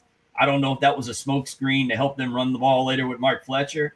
I kind of think look, Texas ran the ball against them the game before between the tackles. I mean, they gashed them for a bunch of yards, and that was one of the things that I thought at least coming in that we could exploit. Yeah, but Rock, here's what you got to consider: if you're preparing for Miami, you're preparing for that run up the middle. I mean, that's been the bread and butter of this offense. You're preparing for that for 2 weeks if you're Texas A&M. And stopping Malachi Tony. You got to try to stop him too. And then look the chips forward they made. You just can't let him run wild. So they did what they were supposed to do. I agree. I agree with you, Gary. If we came out there and just tried to run it up the middle all day, I don't know. Maybe the result would have been good. Maybe it wouldn't have. I don't know. But when they gave it to Fletcher early, they were trying to create eye candy. Okay, they wanted to get those guys thinking. Okay, they're a good defense. They wanted to get their minds racing a little bit to where they had to communicate with each other and know their assignments. And they were hoping that they wouldn't be able to handle it. Well, they handled it. Good credit to those guys, man. Yeah. Like, I don't have any problem saying great job. They were as advertised. That third down defense being the best in the nation. They ate us alive with that third down defense. That third down defense ate us alive. Yeah, they were legit. But you know one of the things that they had to study for and or waste time preparing for, they had to prepare for Pringle, and we didn't even see him but one play. Right. I guarantee they spent time on Pringle's plays. Mm-hmm. Because what you do to prepare for a team, you're preparing to stop the plays that you can see, the tendencies. You're stopping the things that they've been able to do. And what is ever since the SMU game, Pringle has been a significant part of the plan. So they wasted some time. And I love what he was able to do, our coordinator, with all the eye candy, like Gary said, moving Malachi around, because I think he was also getting data to see how they handled certain situations and where the double teams were coming from. Because they had a game plan. They were going to double team, and they did. I mean, for the most part, when he caught the ball, except for the one I can tell you this, even on the one he fumbled, somebody from the other side of the field was coming for him. They had a game plan for the crossing routes in Malachi's run. I think they were playing him outside and trying to play like a man-free type defense, have a guy rob the middle where he's been pretty good.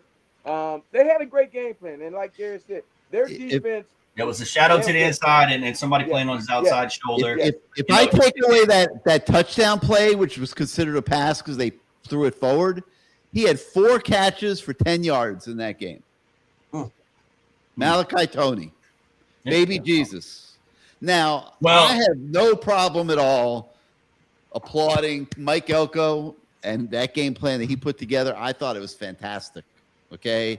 And it gave us fits, okay? We were 25% on third down. They usually hold visiting teams in that stadium to 14% on third down. We were 25.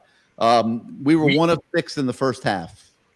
I thought you guys hit the nail on the head earlier. I thought we left points on the field early with some of the plays that didn't work. We left points on the field. We missed some field goals. Win had a lot to do with that, so scratch that. All of that equalizing itself, we were 1 play better than that team yesterday. Yeah. You know what, though? I think, Rocky, answer this because Gary said it and I thought he's wrong. Malachi Tony was not tripped up by that guy running down the field. He tripped on his own feet. Well, he showed it on the replay 10 times, Gary. Well, he never touched him, but Malachi tripped himself. Well, the replay showed, Bruce, that he did hit his foot. Yeah, he hit his foot. But the foot and then the foot careened over the leg. Right. And that's how it. Careful, Bruce. No, that could have been a touchdown right there. Get your facts straight, Bruce. I saw it 3 times, and I still say he didn't touch him. Yeah, Bruce. Yeah, you must not have had your glasses on, Bruce. Yeah, exactly. LG, I got an 85-inch screen TV. I couldn't miss it. Oh yeah. Had he scored on that, we wouldn't have these problems. I want to challenge you guys to go back. If y'all haven't rewatched the game, y'all may have already. I don't know. The first drive coming out of the second half when we got the ball in the kickoff. Carson Beck comes out and starts hitting his one-on-ones. 1-on-1 to Keelan Marion, 1-on-1 to C.J. Daniels. With Tony, with that bracket coverage you mentioned, Lamar, as the decoy. I mean, look, they drew 65 yards in one drive. They had 62 yards in the first half. We went right down the field. Now, correct me if I'm wrong. We went away from that from that. Yeah. We went away from it after that drive. I can tell you this. The one thing that I took from that game and Dawson's game plan, we didn't have to rely on Carson Beck to win the game. That's what I took from that game plan. Yeah. And we didn't, and I think for the most part, it's a good game plan because the other team relied on their quarterback to win the game and he lost it. Sure. Bingo. Bingo, Hey, Lamar. Texas A&M is awesome. Go ahead, Bruce. Yeah, because that kid, he's very inconsistent. Castellano, inconsistent. A lot of these guys, they could run, but they're very inconsistent throwing the ball. This kid was very inconsistent. It cost them. You're right. One of the real reason they lost. He wasn't so great. But the Texas A&M defense is all about pressure on the quarterback. Right. Carson Beck, weakness is playing under pressure. Yep. Shannon Dawson did not allow that. Carson Beck, listen, Carson Beck couldn't have 5 girlfriends. No fucking way. He couldn't talk. Like some of us, like right, Lamar? Wink. He fucking that up, dog. I'm just saying. Well, and Gary, to your point, look, I don't think we did a good job in third down on pass protection. As we got eaten alive. We got. And that's after 2 weeks of preparing for it. Yeah. That's how good those guys are at what they do. They had a good game plan, man. And Shannon Dawson admitted I did a bad job in the first half of keeping us out of those situations because when they got us in third and more than 5, it was over. They were lighting that bitch up. But also the wind was so bad for the kicker. It's bad for Beck too. Yeah, Beck too. Because that JoJo, that was a touchdown pass. That ball sailed. Yeah. JoJo had a step, and that was a touchdown. I mean, it played a factor. But Lamar, to your point, I mean, there was nothing that showed that more as far as Carson Beck not being made to win the game than that last drive. Mm-hmm. Because if you listen to the commentators on TV, this has to be Carson Beck time. What do? They give the ball to Fletcher 4 times in a row or whatever. 56 yards, Fletcher. Malachi Tony around the end touchdown. Yeah. Which is all right, Rocky, you going to Dallas? I reside in Houston, Texas, Gary, right now. Oh my God! I am going to try. You're in Houston? My wife was there last night. Her band performed in Houston last night. Nice. Wow. Don't tell me no, I'm not going. Are you going or not? I'm going to do everything I can to get up to Dallas on New Year's Eve. Arlington. Like Lamar, I got to get permission. Yeah, Arlington.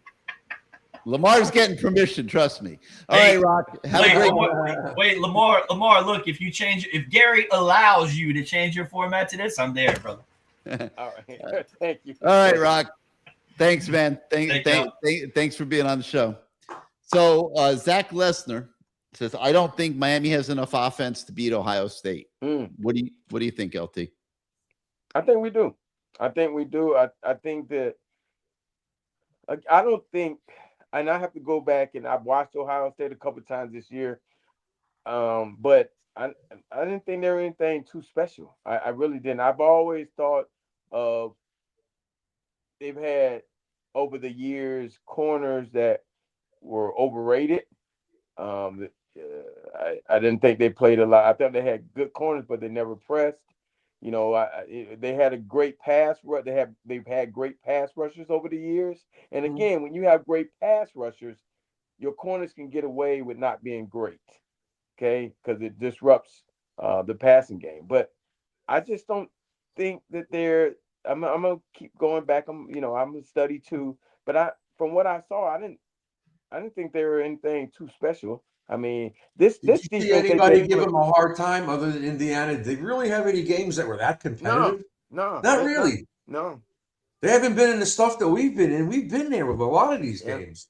Yeah, I mean, I think that in their conference, they are the head and shoulders above everyone else. So I think it's a fear factor. Indiana came in without fear. Right. Everybody else is afraid of them, and because of the previous years, I don't know if they're that good as they've been in previous years. Now they have a great safety, pretty good linebacker.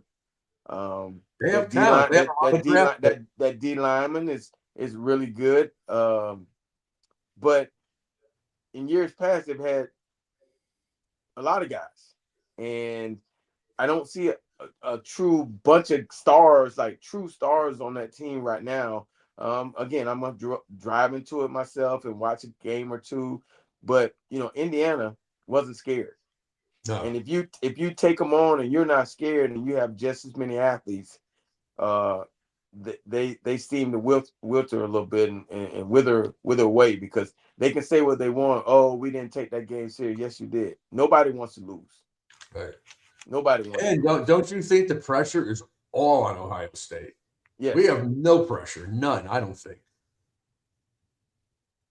Let's see. What does that say? LT in a time warp, alternate universe. Malachi Tony on the 91-92 team. What does that look like? K-Dub.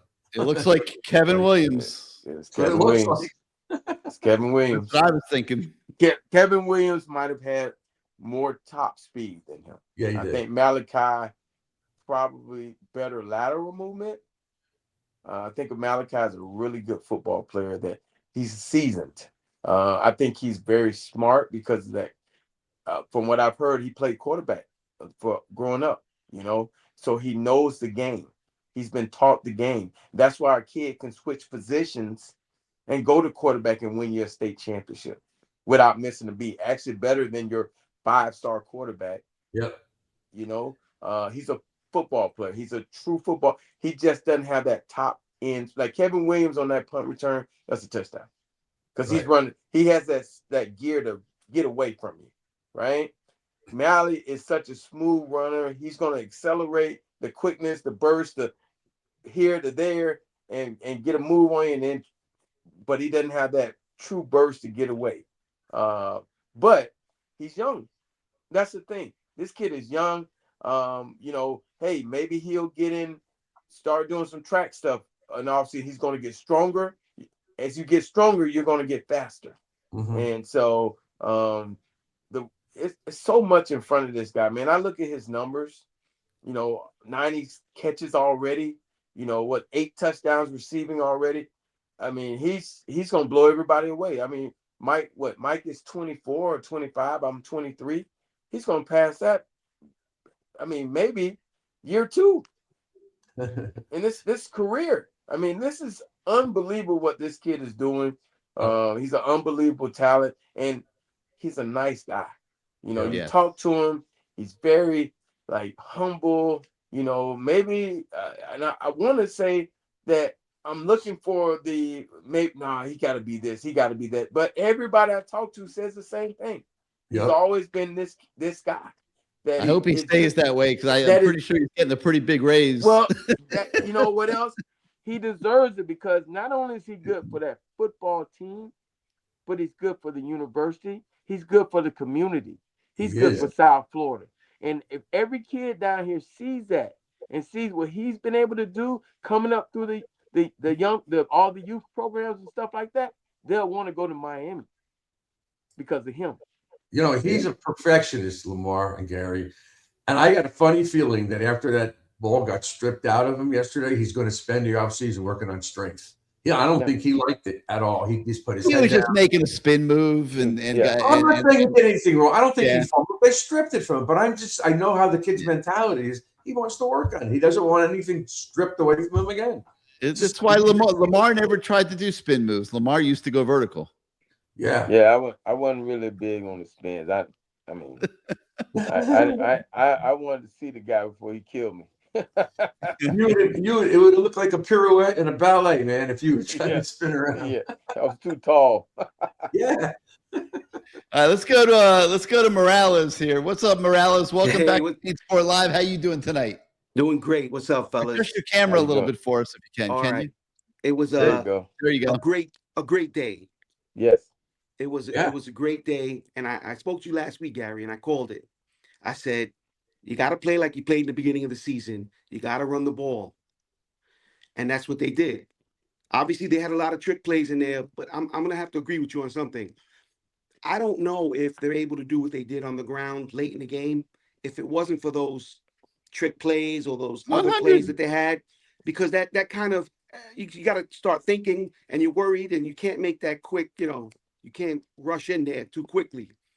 And they play hesitant.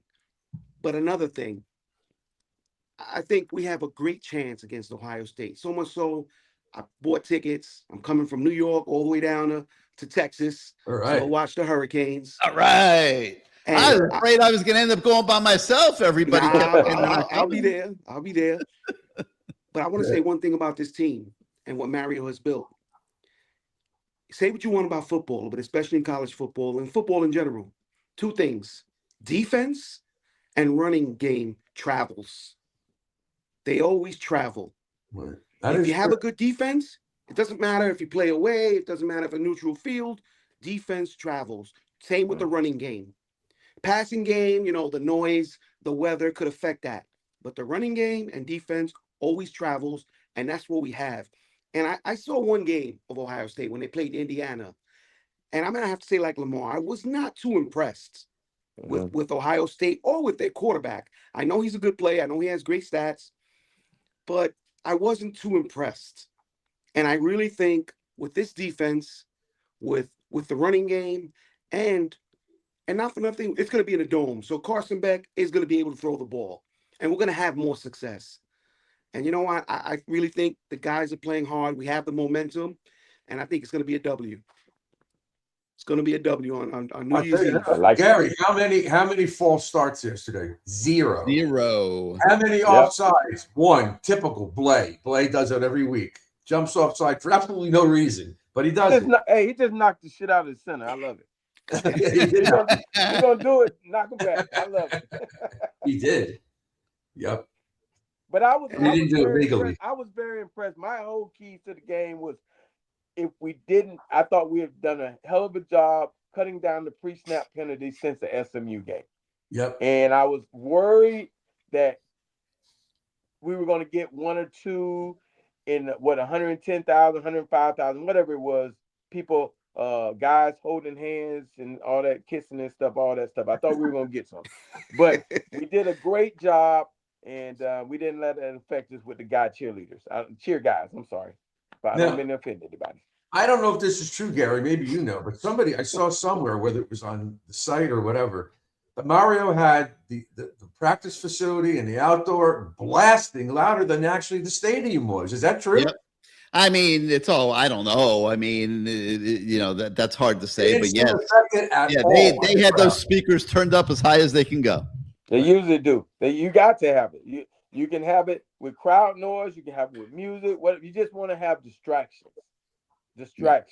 And so when you're doing all the clapping and the play calling, all that stuff has to be able to, you got to block it out, because remember, the quarterback is also getting the call, and he has to be able to concentrate too. That's a big thing people don't think about. He has to be able to communicate the call.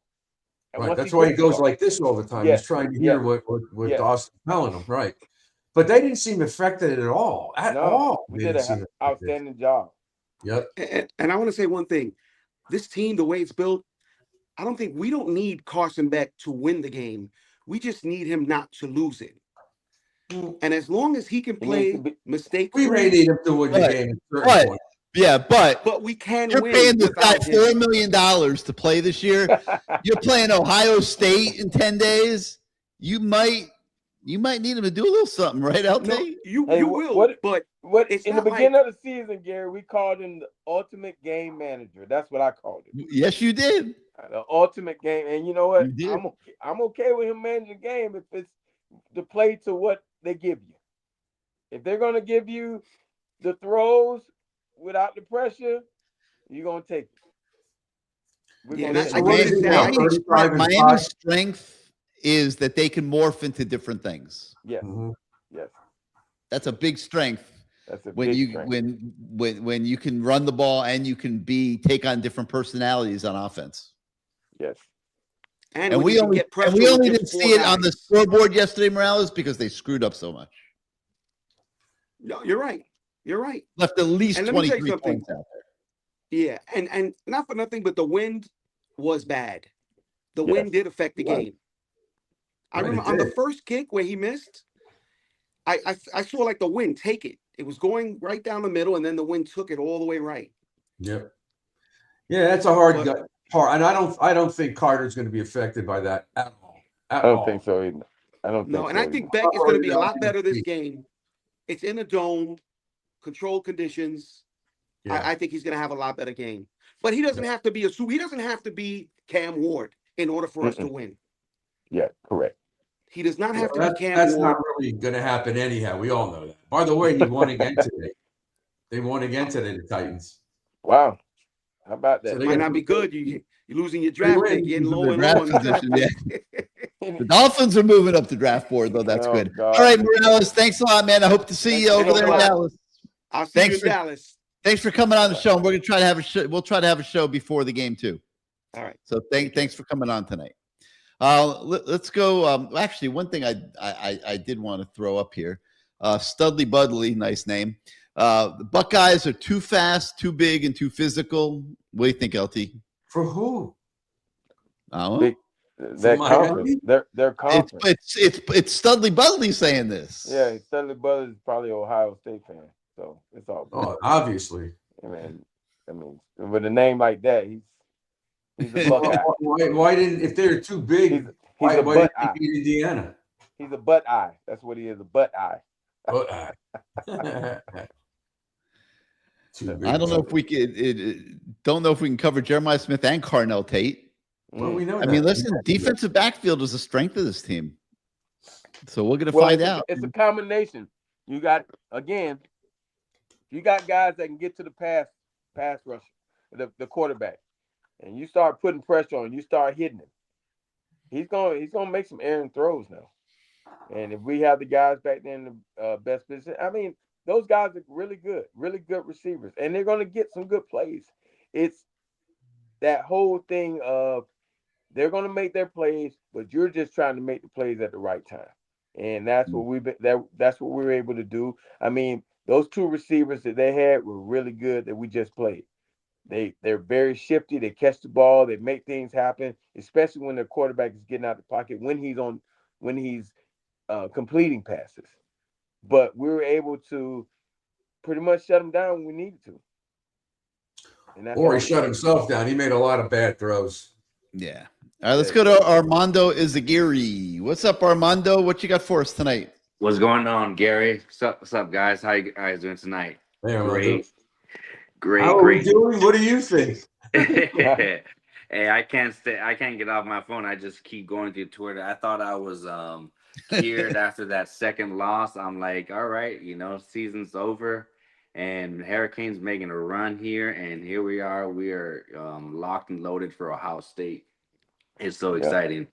I'm so glad, Matt. I'm Gary. I'm so glad that you took my advice and you got rid of Matt, because he was just bringing us down with his SEC bias. I was tired of hearing it. You got some.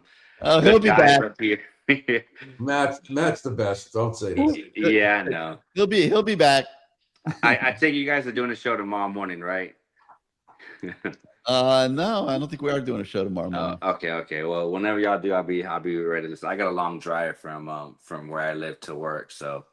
What I wanted to talk about was the Ohio State game coming up. I know Texas A&M game was good. We've got a lot of analysis on that. But the Ohio State, I wanted to see what you guys thought, because I know one of the big storylines for over the next 10 days is going to be the Jeremiah Smith, Miami, Brandon Innes connection. I really love what Uki said. He brought a lot of talk to it, but I want to see what you guys thought, because there's so much at play, with obviously these local players, not coming to Miami, going to Ohio State, the rivalry, these kids growing up with each other. There's going to be a lot of love on the field, but when the kickoff starts, there's not going to be any love, and these guys know each other. They grew up playing football their entire lives, and I'm just expecting the rivalry to just be at an all-time high. What do you guys think? I gave you a quick analysis of what you just said. I don't necessarily agree with what you said, and I don't think Gary will either. They didn't exactly get all the South Florida players. We stole a lot of players from. I don't want to use the word stole. We took a lot of guys like Lyle and a few other and Fletcher, guys that were supposed to go to Ohio State that came here. So I wouldn't exactly say they've been poaching all our guys. Right, Gary? Yeah, I would agree with that. I wonder if Lyle's what he's gonna do now. I think he's going to the portal. He might. And it'll be interesting to see where he finds a new home. What do you think about the matchup between Jeremiah Smith? You call me a dreamer, if you will. This is my fantasy. Is that we beat him, and he realizes that Miami is the one love that he should have, never let go away. And he comes back. He comes back for his. We win the game on the 31st, and the second he's in the portal. Yeah. Hey, I honestly believe if he's on the team last year and if he's on the team this year, we're the number one team for 2 years in a row. Like, he is a difference maker. He's not going to the portal. There's way too much money that he's already getting. He's not going to get that. He's going to one more year, and then he goes to the pros. He's done. Let me keep dreaming. Okay, you can dream. All right. Next thing. What I noticed about Fitz, making all these picks is he's not like other players where he's chasing the ball and getting himself out of position. He's always at the right place at the right time. And his hips, that interception that he made, the game-sealing interception, man, what a play. Like, yeah, the ball, it was an errant throw, but, like, for a freshman to be in that position, to turn on the ball that quick, I mean, he's been phenomenal the entire year. Every single chance that he got, he's made great, not game-saving plays, but game-changing plays where he's just, changed the way, the outcome of the game. And, me and my family, we have a group chat. My brother goes to all the games. I usually go one or two with him. He's got tickets going to Dallas. I'm trying to see if I can find a way to get up there. But one of the things that we talk about is I remember this past recruiting cycle, not this one that we just signed, but the recruiting cycle before. There was a lot of frustration on my end with the recruiting because Mario at Oregon, he never took he did take 3 stars, but there was a lot of 4 and 5 stars. I mean, he was well hunting and hitting home runs out of the park. And here at Miami, it seemed, I know Matt's talked a lot about it on the morning show. He's gotten a lot more 3 stars here, but the hits that he has hit on with a lot of these players, it's been phenomenal.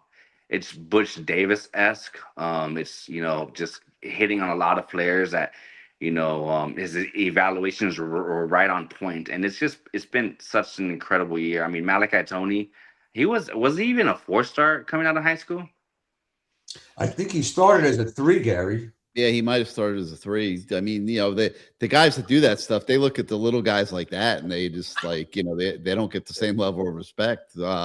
Plus, he wasn't a receiver. I mean, he played quarterback most of last year, a lot of last year, and did. I mean, he had a very good career at American Heritage, but it was nothing like what he's doing here this year. Yeah. By the way, I don't know if you realize because you talked about Bryce Fitzgerald on that fake punt that the punter just overthrew it. Who's the guy in coverage on that? Bryce Fitzgerald. He got over there. He got there. So he's a very aware kid. He's a smart player, not just a good safety, but he's a smart player too. He's a big asset to this team. Yeah, Mario's really hit out of the park with his recruiting. His evaluations were this year they killed it. Killed it. And the portal too, for the most part. Yeah, that's part of it. They weren't anywhere near this good the first couple of years. This year, they just blasted it out of the park. Unbelievable evaluation and recruiting this past cycle. All right, Armando, thanks a lot, man. Hope to see you in Dallas. All right, hope to see you guys there. Have a great night.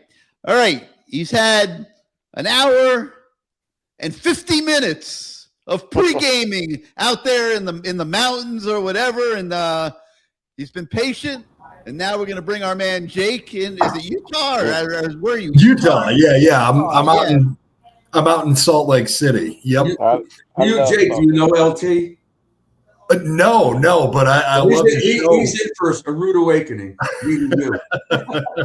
Utah, hey, well, I love Salt Lake City is clean out there. I was out there coaching in the AAF with Dennis Erickson for the Salt Lake City Stallions. Really? Where did they play at? We played at the Utah Stadium before you did all the additions. Yeah. Oh, okay. Yeah, no, it's beautiful up there. Yeah, beautiful out there. Yeah. Yeah, no, that stadium's got some views. Yes, it does. Bleacher seats, it sucks, but yeah, it's got a hell of a view. I think I told you guys about my view on going to College Station and paying $600 to sit in bleachers now. But you're gonna come to Dallas, right? Oh yeah, no, I got tickets. I was a little pissed. I selected, like, I had a pretty broad range of tickets. I got it through the Hurricanes, and I don't know, I must have been on the bottom end of like the highest bracket, and so I'm up in the nosebleeds. I'm like, damn it! But you can always sell them and upgrade. I think I'm probably going to do that. Yeah, but I just wanted to make sure I had some tickets to get in there. But yeah, well, no, I'm at all the games from here on out. But yeah, you know what? Just fuck the SEC. I'm so sick of hearing about them. I'm sick of hearing about Ohio State's defense. We just held a team that averaged 33 points a game in SEC play, and we held them to 3 points. Mm-hmm. I'm done. Stop talking about when you're talking about trench play, when you're talking about offensive, defensive line, it's a Miami defensive line. It's no longer an SEC one. I talked about this earlier in the year and we backed it up. We beat the crap out of them. Do you really? I don't know if anyone. I'm sorry. I've got guests over here tonight. I just wanted to hop on because it's. But tell them to shut the hell up. It's the do I need to hop outside? I'm sorry if it's too loud. No, you're fine. You're good. You're good. But the you know what, the garbage, we sacked them 7 times. That we almost matched the amount of sacks that Marcel Reed had all season. I mean, that just unbelievable. That game and they only had 2, by the way. They're the best pass rushing team in the country, and they only had 2. Cassius Howe, best SEC defensive lineman, unstoppable. Pretty stoppable to me. I pretty much didn't even notice he was there. that offensive line, boy, are they eating words. And that kid with the big mouth, boy, he didn't do a damn thing. Eat some shit. That's no, I'm sick of that. Like, just absolute disrespect. And you know what? I hope Ohio State brings the same attitude. I don't think they will, but I hope they do. And I want the revenge. They stole our 6th championship. We should be playing for a 7th. I can't wait to be there. I'm so pumped up. I'm gonna bring a couple bottles of champagne in the car, and after the game, we're gonna celebrate New Year's. We're going to pop some champagne. It's going to be amazing. Just make sure you wait at least 5 minutes until the game is really over, because you might see some yellow shit. Yeah, right. Well, that's I saw somebody. I kind of like it. I was thinking about going to Home Depot.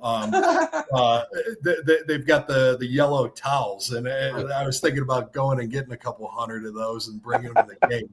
I'd poach that idea. I want to know where the Jake midnight New Year's party is going to be. I'll be just about finishing my work about that time. Hey, come out to the parking lot. Yeah, now shoot me a message. Oh, you're going to stay by the stadium. Oh, okay.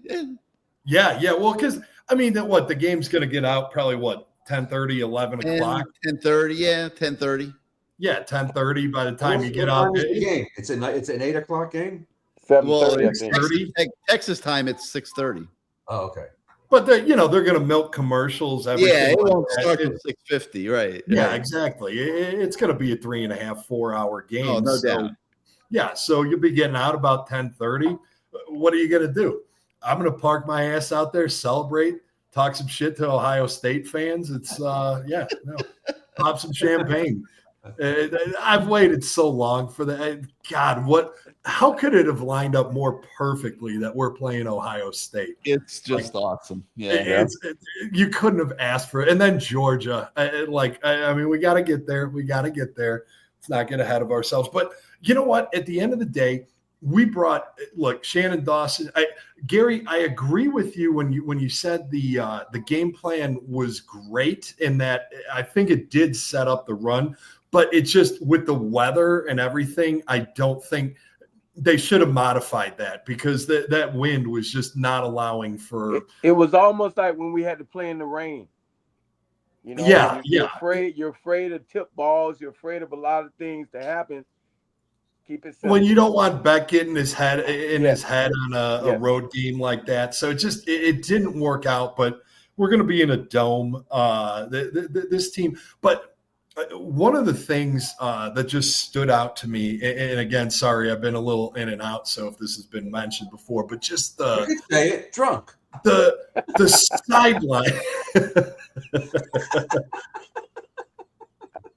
Salute, touche, Bruce. Well played. I think we all knew. But the sideline was just like that. That was amazing. That like seeing Mario after that game, and just like that was a side of him that we've just never seen. But it was like he knew what he was doing, and I apologize. I've been very critical of him and some of the stuff and everything, but he had a plan. I don't think he knew how long it was going to take to see it through, but he saw it through, and you just saw like just pure joy, elation on that sideline and fun. Like he was just when he ran up and he was throwing up the U to all the fans and everything, and just like the reporters couldn't grab his attention for 2 seconds. And that was amazing. Cause that's, you know, at the end of the day, like that was my worry is like, are we building Alabama South, or are we going to get back to the want to be Alabama South at this time of year? Yeah. Well, you do, but you wanted to have the Miami flair, the thing that we all loved and enjoyed about it. Like I don't want to. There's nobody at Alabama like Michael Irvin, so it'll never be like that. That's what I mean. Like I don't want a soulless. You know, hey, I'll take the championships. I don't have any personality out there. We got personality. There's a lot of personality for Miami players. They were just like an assembly line, and it's like I don't want an assembly line championship. I want a Miami championship.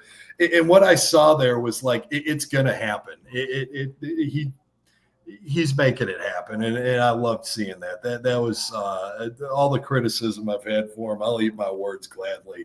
He really he knew what he was doing, and he's building it. And with the trenches the way they are, I just don't. There's no backslide. It's not like, oh, hey, enjoy it while it lasts. You know, we've had some couple of teams where like, oh, hey, you know, maybe they'll make a little bit of noise here and there in the last 20 years, but it's like you always had that feeling, are we going to backslide? And then what next season, once a couple of those guys go pro, what do we got left in the tank? And, Jakester, so what do you think of all this noise from Notre Dame? I mean, they were talking about Florida, Lamar, Florida, and Florida State mouthing off. I don't know if those were your former player friends or the public, but what do you think about Notre? They're still pitching and complaining. You know what? I can't wait. My wife's from South Bend, and all her family's noted. We're flying out to Florida to meet them on Tuesday. Is she there now? Punch her. No. What's that? Oh, she's an Alabama fan, so that's a whole other story. But she's coming around. She's coming to the game with me. She wants to go. Everyone loves Miami. Let's face facts. Like, you know what? Hey, I'll tell her, jump on the bandwagon. You either love them or you love to hate them, but no matter what, they're in your head. Why is it every year we're the only team? People, are they back? You know, nobody's asking, is Nebraska back? That's true. Nobody cares. Plus, nobody cares, right? Nobody cares. Whether you love us or it's just we're Darth Vader, we're the evil empire, and you know what? Everyone loves to hate us, but you need Darth Vader to have Star Wars. You know, that's at the end of the day, that's what we are. We hold that all together. But the I can't wait. I don't know everything. I lost track of what I was getting at, but but yeah, no. Hey, if Shoot me up. I'm bringing champagne because we're celebrating the new year and hopefully the new Miami, the real new Miami, because this is championship football. This team is built to last, and I love it. And Gary, thank you, and Bruce. I know you've been doing this and what, but you've put up with all the shit over the years, and you were playing armchair psychologist for the last you've been doing the show 10 years or so now, at least. Yeah. We in different incarnations longer than that. It's been a minute now. It's been a while, but, hey, it's all good, man. We're here, and we're going to the a lot more quarterfinals on New Year's Eve in Dallas. And guys, we're all going to get in trouble with our wives. Do you know how many times Gary and I have done these shows, especially early in the season, making predictions? I mean, I remember like it was yesterday. We were going to beat LSU, beat their brains out in Texas. Boy, I was at that game. We were so excited for that game, and hell, a lot of times that happened. Yet during the course of these bad 23 years, we beat Ohio State here, we beat Oklahoma here. We've beaten some damn good teams. We've had some moments, but they're moments. It's not lasting. It doesn't last. Yeah. But I think we'll let you get back to your company. Yeah. Thanks. Thanks for having me again. You'll hear from me. We'll try to have another show here before the game. I got to figure it out. Probably do something from Dallas. Cool. So we'll figure it out. We'll be in touch. Anyway, have a great holiday with your family, and we'll talk to you soon. Same to you. We'll see you. All right, guys. Bruce, I'll let you go first. Any parting thoughts? Yeah, I guess the parting thought is I feel great. LT's right. I'm happy. It's about damn time. We've been through this for many, many, many, many years, and I hung around with LT and all his teammates way back. And we always thought that every year it was like a reload, not a rebuild. And that was the way it was always been. In the last 23 years, it hasn't been like that. So it's about time. And even if we don't beat Ohio State, we're back. It's too damn bad. We're not going anywhere. No, not back. We're here. Well, we're not back. We're not back until we win something. That's not true. We're back. We're relevant. We're back. No, we're not back. Well, what do you mean win the national title? That's not until Miami wins the national title. Miami's not back. That's not back. I don't unless you're in this playoff for multiple years in a row, and you're. That's what I'm saying. I think we're going to be in the playoffs for years to come. We're not back yet. There's no back yet. Okay. Well, I guess we're not back. We're here. We are here. Yeah, we're here. Okay. We're here, baby. We're knocking. Okay, are we back? When you said we're back, I need some of these. 100%, man. I say we're here. We're here. We're here. Yeah. We're gonna keep on knocking. You better let us in, goddamn it, because we're gonna listen, Elton. You gotta be here before you can be back. You guys. All right, Bruce. I'm gonna let you go. Have a world. I'm happy, Gary. It's all I'm very happy for Mario. Not because I'm happy for him. I really am happy for him. He looked so happy yesterday. A lot of weight written all over his face. It was great. All right, Bruce. Thanks for being on the show, man. Bruce. Good to see you, Bruce. All right, LT. The thing that Bruce makes a great point there about Mario. I keep coming back to what, and I was thinking about this the whole damn day, and just watching that whole spectacle of a game. Mm-hmm. And I'm like, man, it's like, this is going to be hard to win. And I'm like thinking to myself, like, all of everything that's gone into getting this program and this team to the point where we could be in that stadium yesterday, going toe to toe with Texas A&M. And man, it took everything. Yeah. I mean, the Motore hit. I mean, you think about that, the play, the Fletcher runs, the Malachi play at the end, and everything, punt return, everything.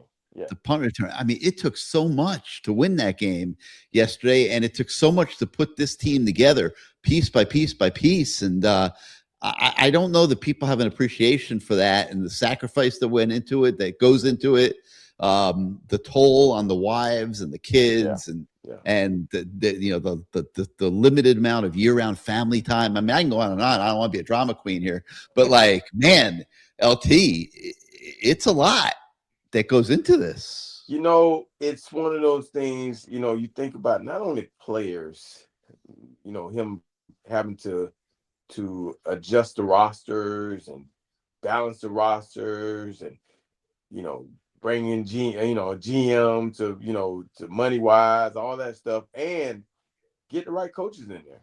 I mean, that's important. Yes. I mean, we lost the strength coach. I don't know. Our team looks a lot different this year. I mean, I think we look stronger. You know, I think we were finishing. You know, these like ever since the SMU game, I see a different team. I really do. Instead of,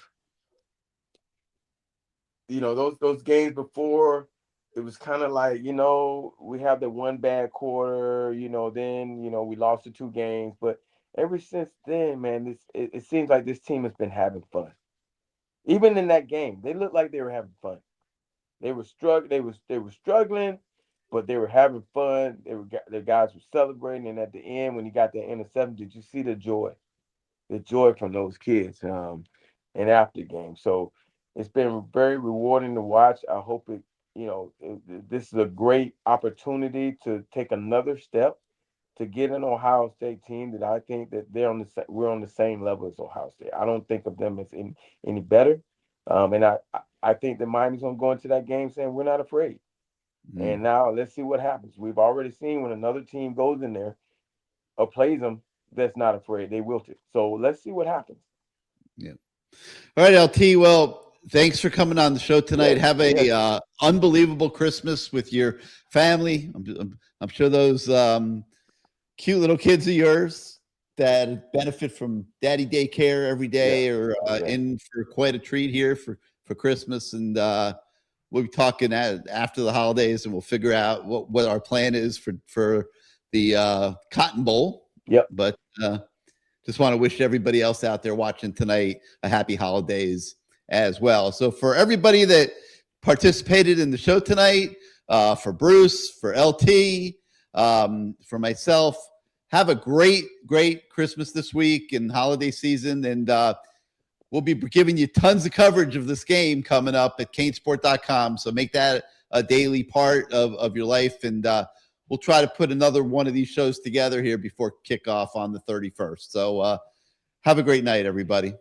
Go Canes.